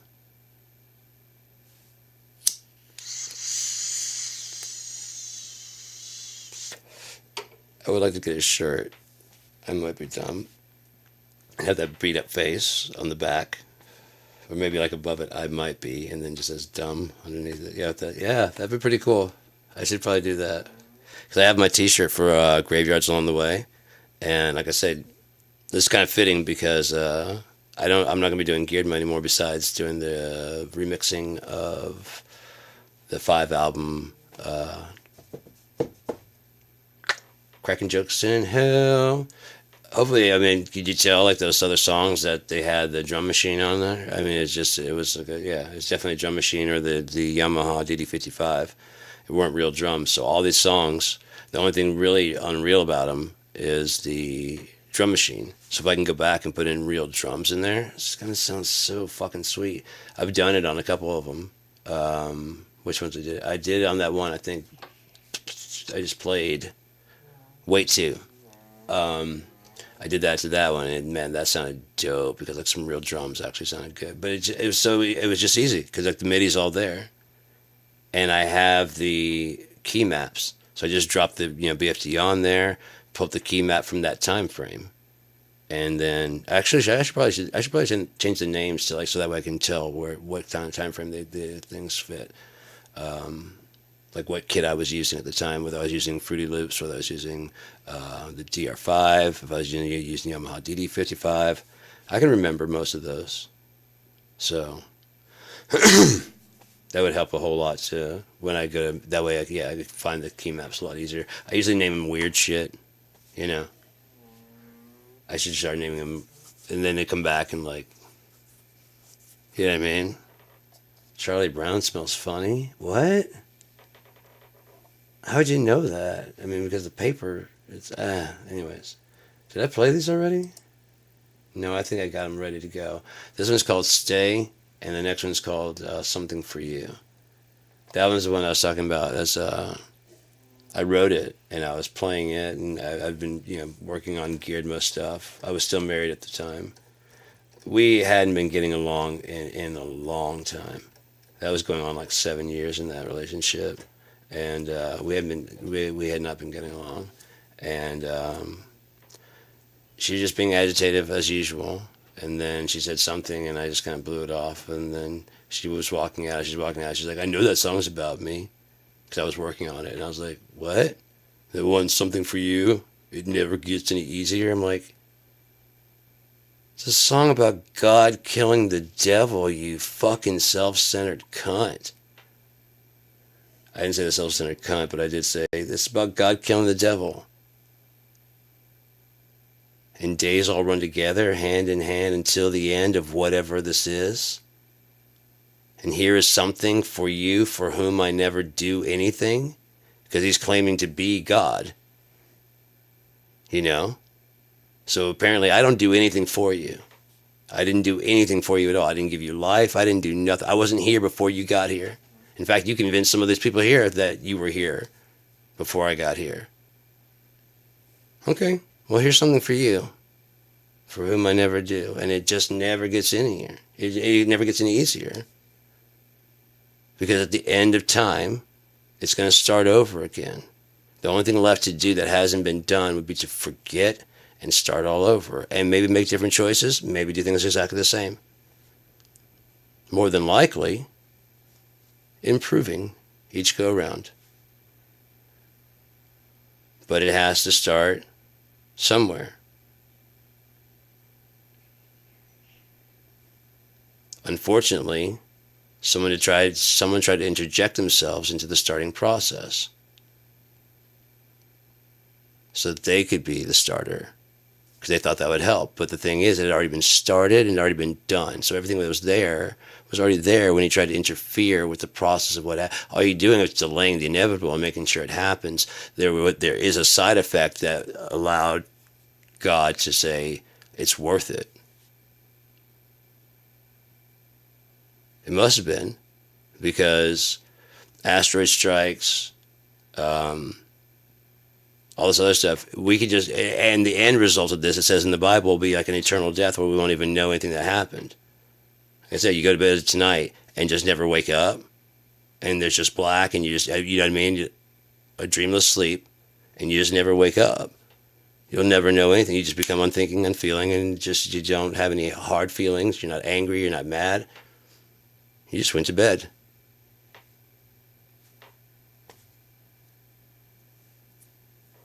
I'm not saying it's going to happen. I'm not saying it's going to happen today. I'm not saying it's tomorrow. I'm just saying, if it were, how would you even know? Your body didn't give off any signs when your body was passing, and your soul doesn't give any signs of fight. Just like when you go to sleep in the black and you wake up in the morning, you neither chose to fall asleep, you didn't choose to not dream, and you sure didn't choose to wake up. All those things were made for you. Yet we consider ourselves in control of our lives. How? With so much outside stimulus going on, even from a quantum level. I live in a neighborhood. The only way I could actually kind of control anything would be to be tyrannical to this neighborhood, or to go be by myself, where I can control everything. Yeah, that's wind. It's coming. So, other than that, I would just be kind of a jackass, just, So going and be by myself would be the best bet. And if I wanted to control things, and I can control everything. I've got a line from my upcoming book. Down here, I can control everything but the weather, and that only matters to the people on the surface. Weather only matters to people on the surface.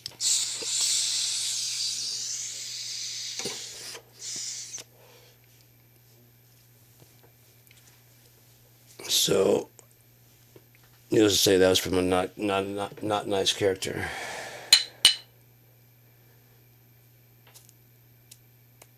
But that's interesting. Yeah, I know exactly what that's gonna be. So yeah, I come up with scenes all the time. Sometimes I don't know what they're for, what they're to, but I mean I'll go full on act them out and everything from the different angles and everything, come up with the different dialogues and stuff. So it's kind of good that I live with myself because I'm sure I look crazy to people, like acting out both the aggressor breaking the dude's arm and the guy sitting there like, okay, man, good dude, let me, you know what I mean? Because I try to live through it so that way when I go to write it,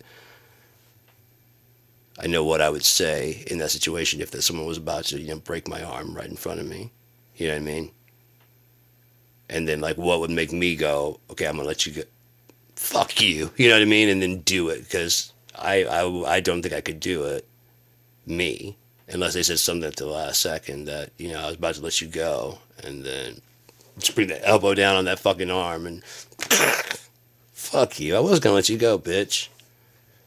I'm gonna let you go to the hospital.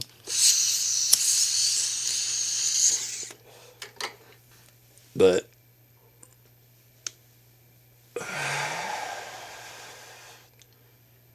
we don't control our lives. We control our choices we made. If you want to believe this is the first time through and the first time you're making these decisions, go right ahead. Then explain deja vu to me?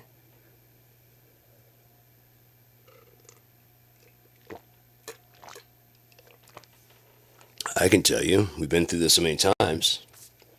You've seen it. Matter of fact, you've seen more when you saw it the first time, except you changed something, didn't you?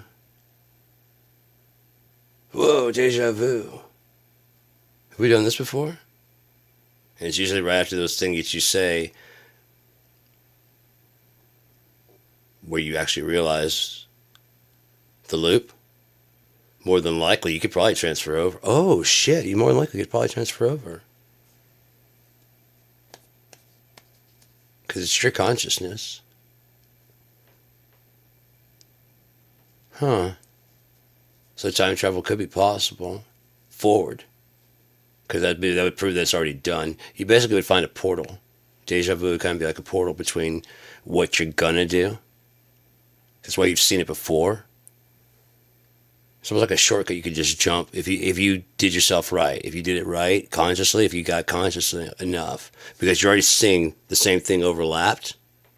It's like film. It's like they're laid like this. And so you're in this plane, and this plane is laying right over top of it, playing at the exact same time. If you didn't freak out like in a lucid dream, you might be able to mirror image, just flip it over and go over to there to the to whatever side that is. Just don't freak out. Just realize it's already done. Basically, you're in the middle of one of these. You're going this way, and it comes back, and it's slipping on top of each other, and it's kind of overlaid, and you know what I mean? So you see it. When you see it the first time, this is when you're seeing it the second time. You don't remember seeing it the first time until you see it the first time. It's like a film that's been looped around itself. Like Jeremy Bear Me. If you, yeah. I would, being how it's your consciousness and you've already seen it before, I wouldn't doubt you could probably, if you saw it, you could probably more than likely just roll into it the first time. The first time you saw it, just cross over. No one else would know. Unless, because that person would probably come back and like, they would be like deja vuing the loop. Like, dude, this whole week, I've seen this fucking week before. Somebody flip the clock back? Got Groundhog's Day. That would suck if it always got that way, though. You get yourself stuck in your own time loop. Oh, that would suck. Unless it was like a badass week. If it was a badass week, holy shit. Or however long it is. I mean, you know what I mean? The beginning of it is just awesome as shit. The whole loop, and just like, you're gonna like this guy. I gotta go again. You'll get your turn, I promise. Oh, we're stuck like this? Oh, that sucks. Because there's a lot of drugs at this party. And somehow or another, I live through it. Every time. Every time. I don't know how I live through it. Holy shit. That's what I was wondering how I lived through it. And I have to, because I have to go to the point where I have the deja vu. And then I'm like, let's do that again.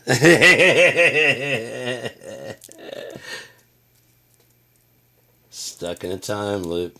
Let's do the time loop once. You don't know me. Kung Fu Fist. So yeah,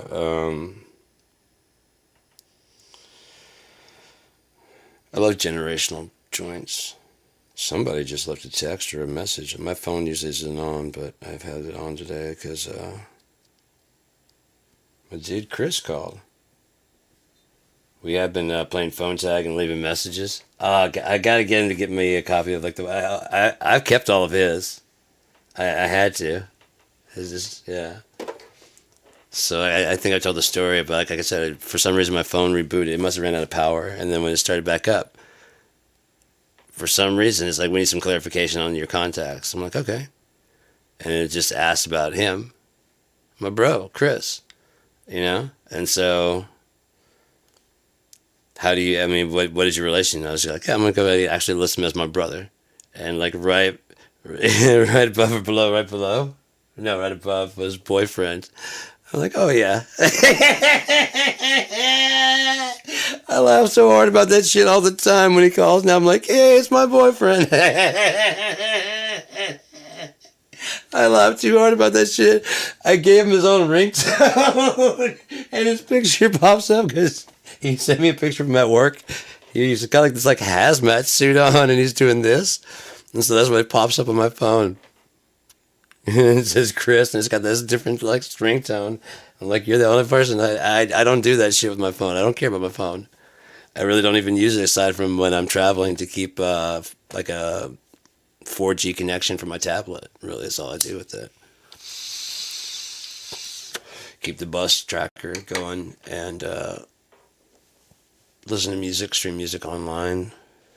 All I do when I'm out and about, and I got my earbuds in, especially with the hat like this, or because you can't see my ears, and I'll have my earbuds in, and just tune the whole fucking world out, man. It's so great. Because I just walking downtown, that's why it becomes pretty easy just to fire up a joint, because I don't really go places, so like the whole this shirt's big on me. It always has been big, but now it's like really big, and it's just like, it feels like the chest hair's all showing out. I don't want to do that. So, you seen the pictures of Prince with the chest hair and how they clown on that guy? I'm not getting that. I don't want to do that. I got enough stupid pictures of me on the net already. But you just tune out of everything, man, and just go walking. You see other people, I wave and stuff, and sometimes even just kind of do like a head nod, or let them know that I recognize them and I see them, but I don't, unless they actually say something. And I always like pull the thing back and go, what's that? And they're like, oh, yes, I didn't hear anything you had to say. I'm sorry, I'm in my own world. Oh, I was asking. Yeah, the bus is coming soon. They had to, because there's cameras at the bus stop. They had to trip out because they probably thought I fell.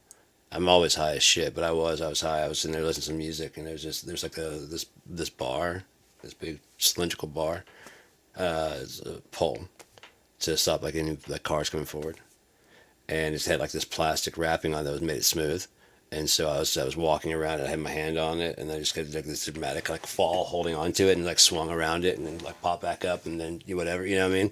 And I could just feel like they're probably like, oh, look at this drunk guy, and like, no, I'm not drunk. I did it on purpose, man. I didn't fall. I literally just like held on to it and just let myself go and just spun around. And as I came back up around, I just kind of did like a twirl and just kind of started walking, jumped up on the bench and stuff, and started walking across. I don't care. I'm fucking feral, man. You're not supposed to do this? Looks like I am. Sorry. I know you're supposed to sit in a bench. That's why I stand in them. In, on, whatever. I know railings are for hands. That's why I like to hang over them. I know that grass isn't for walking. That's why I'm doing it. Because grass is made for walking.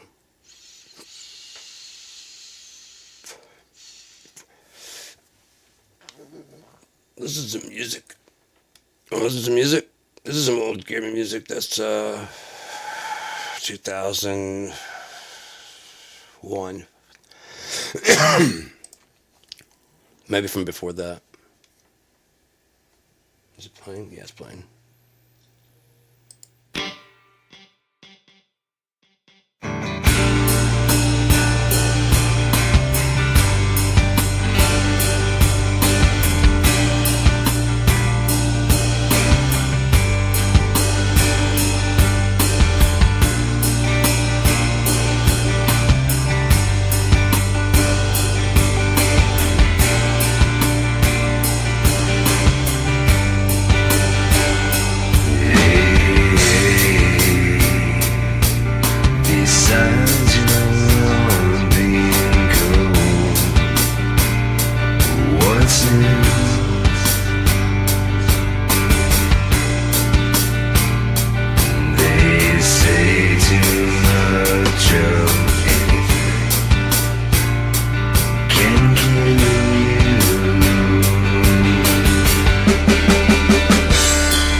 gets any easier, and days all run together.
This one? Yeah, this is the one.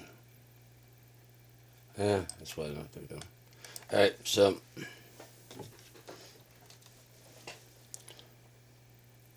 feels more comfortable looking at this way. Get some funky stuff going on now.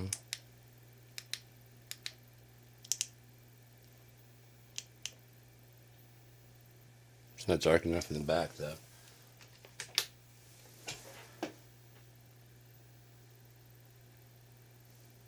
Not quite funky enough. Getting there. Not quite. So in the meantime,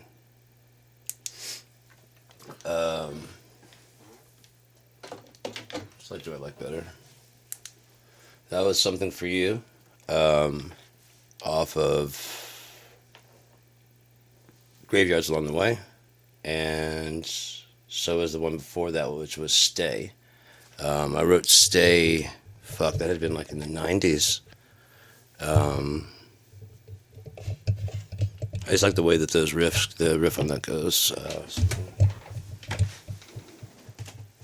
Is this tuned up? Let me see if this is tuned up.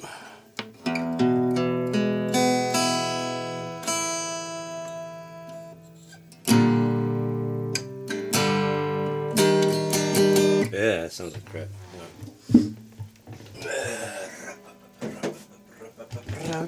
Alley to the rescue.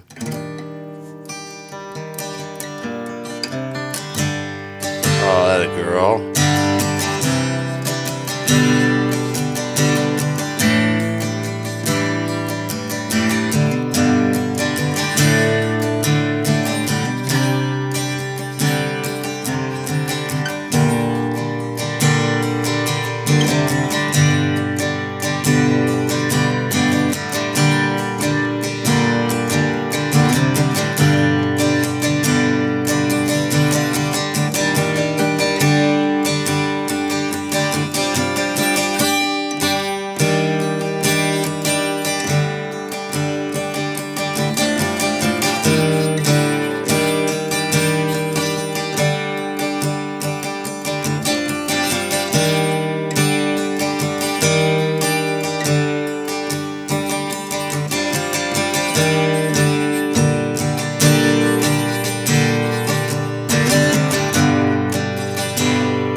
Kind of sucks because this, I mean, it doesn't suck, but there's another song I have that's, it's,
it's hard to do.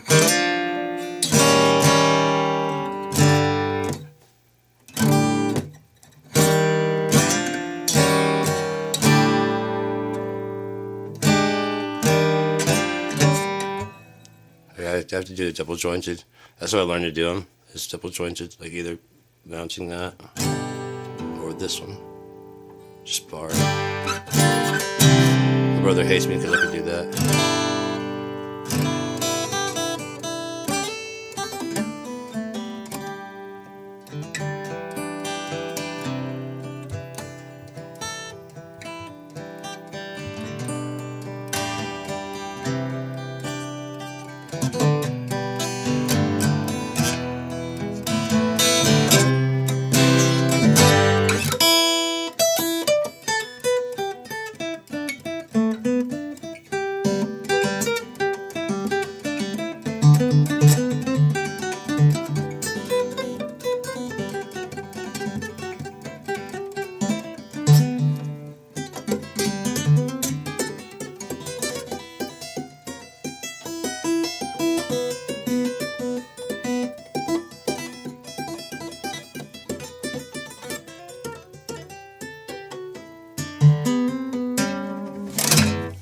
So yeah, something for you had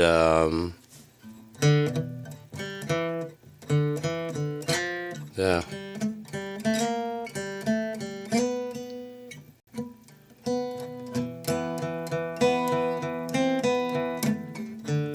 Yeah. Yeah.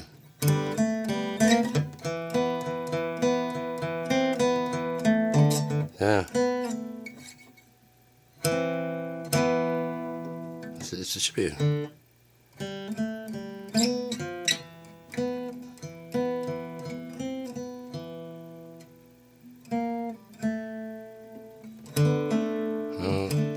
It's been years since I played that. I used to play it all the time though.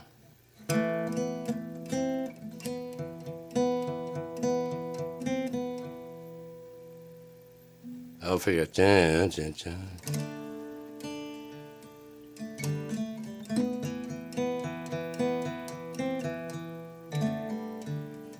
I don't know, something like that, but I'll figure it out. So that one had that tremontana on the solo, that bubbly thing. I'll admit to way abusing it. They should have taken it away from me.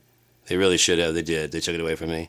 And they should have, because I abused that, especially that one preset. Because everything that went through it sounded completely different. And it was very chaotic and very different. So just because one went through and sounded good, it didn't sound in one way. Like, they don't all come out and sound the same. It has the same kind of like a bubbly effect, but they each have their own little thing.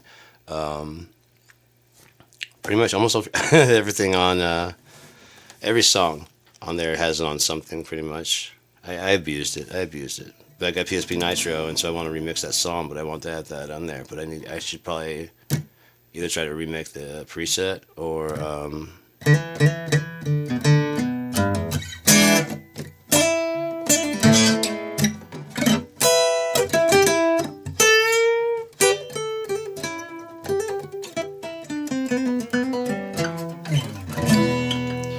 there's some other shit to get into. Oh, I was gonna play some dumb, wasn't I? Oh yeah. I was gonna play "Give Me Back Jimmy" and probably "Autoerotic." That's a "Give Me Back Jimmy." For my dad, kind of went shithead. I would check in on him from time to time because he never ever reached out to me, so I'd have to reach out to him, and I'd always I'm not gonna call that motherfucker. Because it's been like 3 months, and I'm not calling him because he never calls me. And I'm like, well, what if something happened to him? What if he was like dead or something like that? Maybe that's why he hasn't called you. And so eventually I'd call to make sure he's okay. Oh, hey man, yeah, I've just been kind of down. Like, dude, I've told you so many times, if you're feeling down, call me and we can talk about it. Because I've been there. On top of that, I got shit to do, man. Yeah, I just kind of yeah, I know. Give me a call. I've been meaning to. Yeah, I know. Do it. Yeah, I will. 3 months pass. Because he's already had a heart attack. So I'm like, fuck, maybe he's dead. Because he's out there by himself in that. When I go, unless someone calls and check on me, no one's going to know.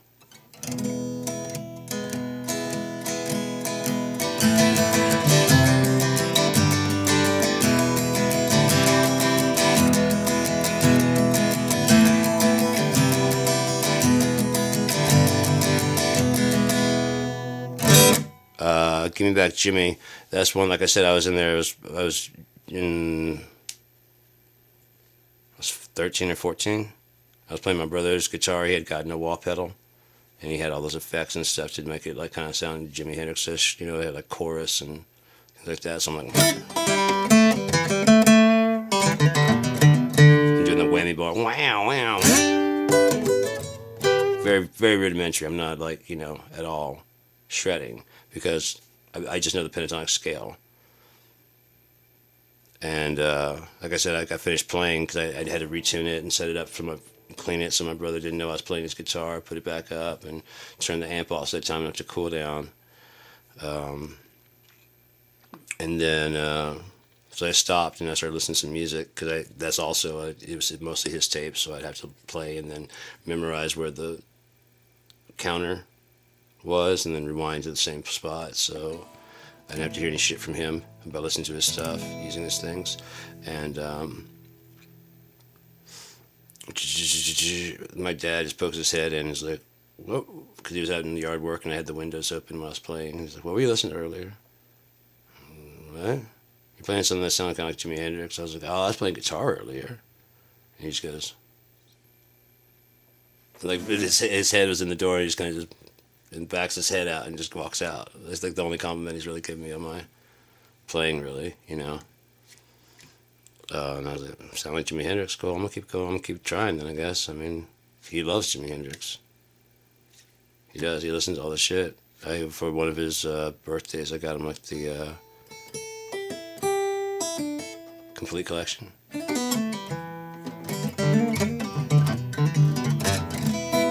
It was a big like a big box thing, and my sister borrowed it for some trip and then just lost it. She really doesn't like my dad, so I'm sure it didn't bother her to lose it. But I'm like, it's not necessarily you, dude. You know, you just kind of if you gave it to someone, you just gave away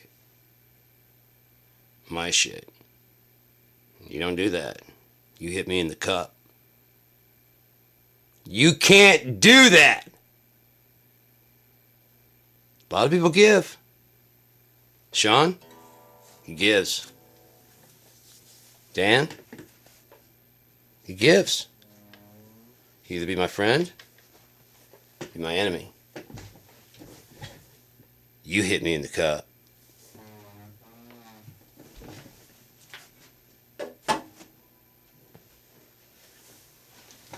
You hear me? You hit me in the cup. You can't do that.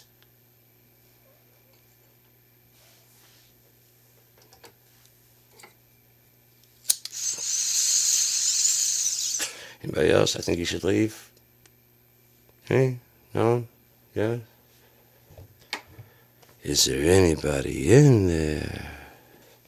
Just not if you don't like me. I'm going to play Give Me Back Jimmy. Because I miss Jimmy. I give you all the pop stars in the world if you give me back Jimmy.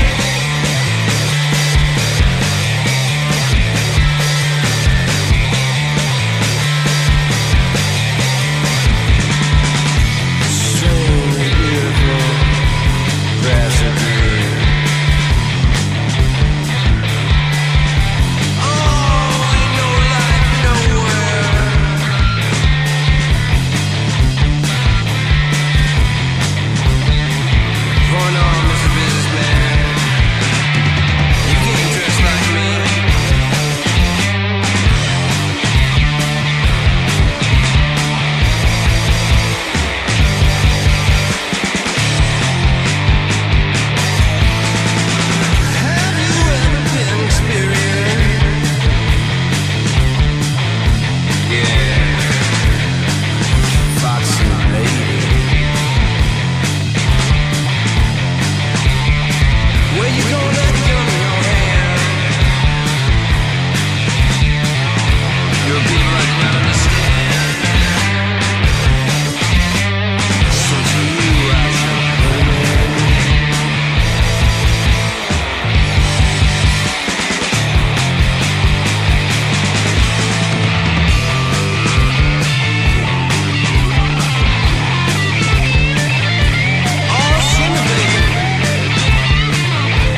to me, one day we'll shine and outshine, but those days are now mine, oh mine, oh mine.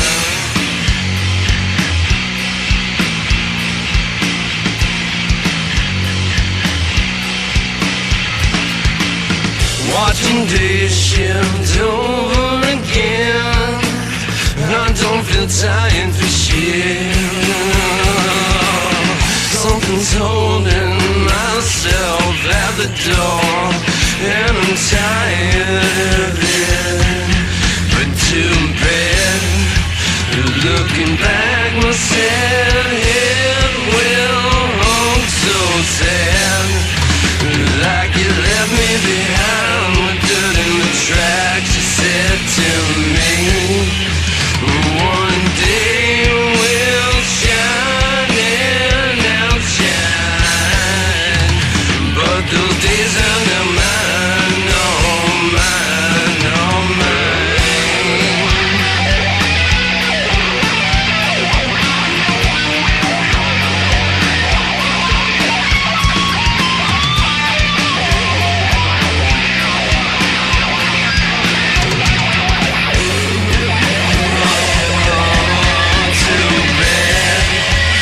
Looking back, the sad end will all so sad, like you left me behind with dirt in my tracks. You said to me, one day we'll shine and outshine, but those days are now mine, oh mine, oh mine.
Inside my head, I'm gonna take them with me when I'm dead. And down, down, down I go.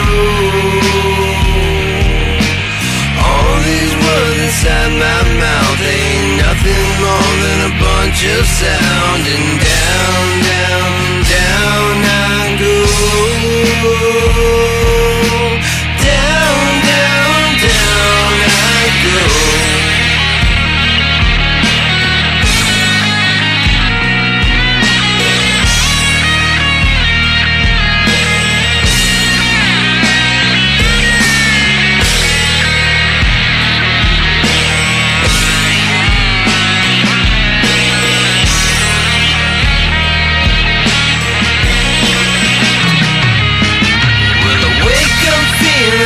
I do under purple sky that's tainted blue. And down, down, down I go.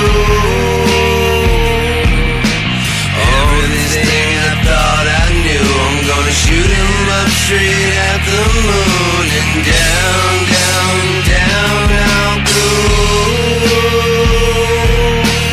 Down, down, down I go.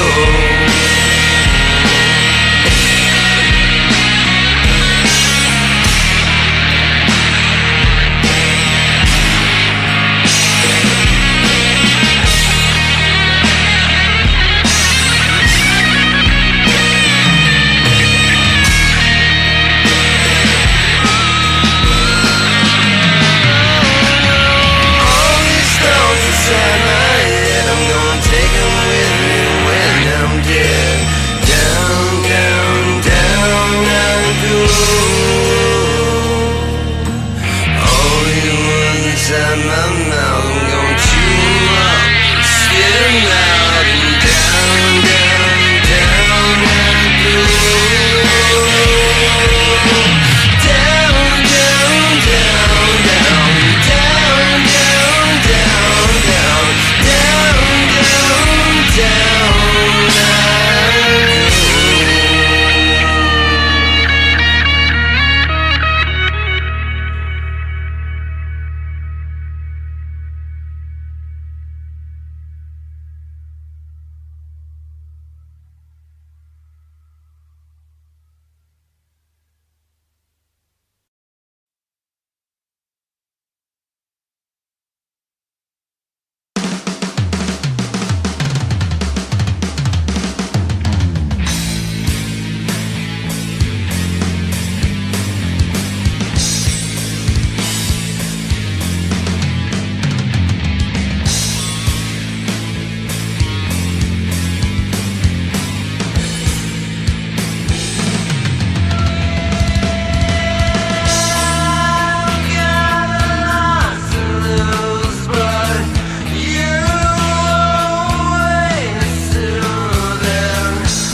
I was dumb. Well, that was dumb. With Give Me Back Jimmy, and then The Loud, and then Down, Down, Down, and then The Path That Leads. Kind of want to play autoerotic. But the definition of autoerotic is the word I came up with. It's a special night for one. It's not what the song is about. Just a name that came to me and I liked it. Autoerotic. It's when you wine and dine yourself. The rest, that's, I mean, how, whatever you do with you, that's, I mean, are you a cheap, sleazy date? I am. For me, I'll put out first night every time it pick me up. I'm a slut. Just call me up whenever I need some. It's pretty dope, man. The good thing about having split personalities is you don't do it, someone else. Someone else is doing it. All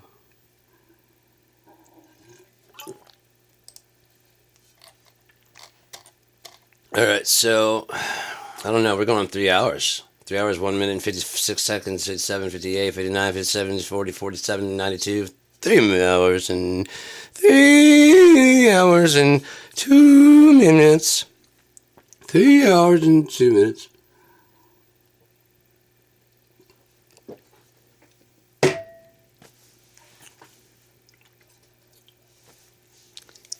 I would, but I'd get, you know what? I guess to prove that I don't give a fuck about copyrights and I don't want to make any money, I'm not trying to make money on this. I'm going to go ahead and finish out with a cover.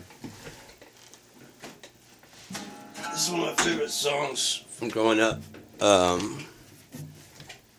used to love Robin Hood the cartoon, which led me to read Robin Hood the book, which, you know, I enjoyed that. And so when I read one of the few books I have read was like this old English version of Robin Hood. And it was actually really, really engaging. Most books put me to sleep, but you know, it just put more meaning to the song from the cartoon, which I've always loved when I was younger. So it was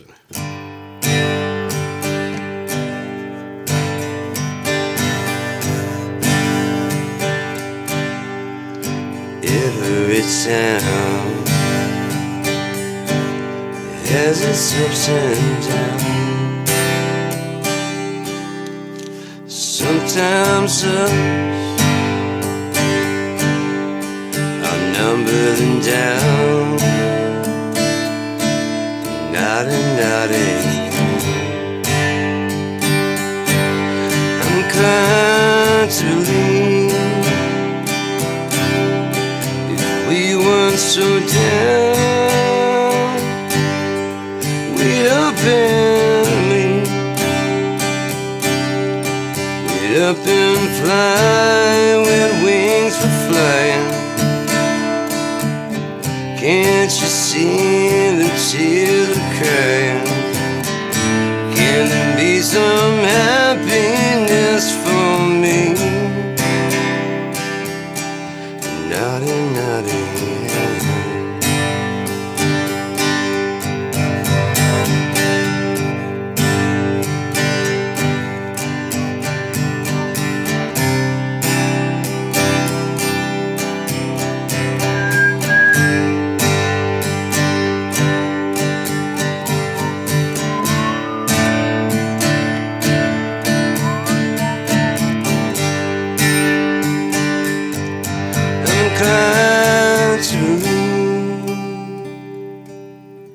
If we weren't so down, we'd up and leave.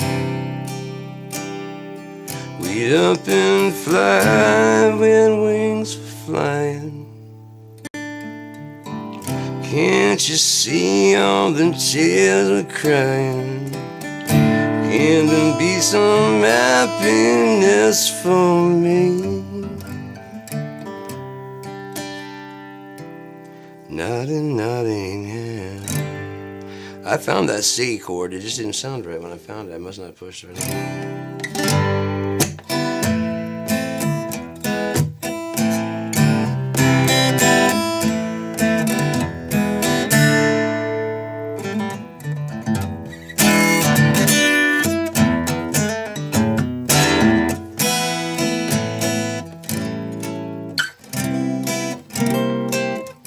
I want to do like do a lesson.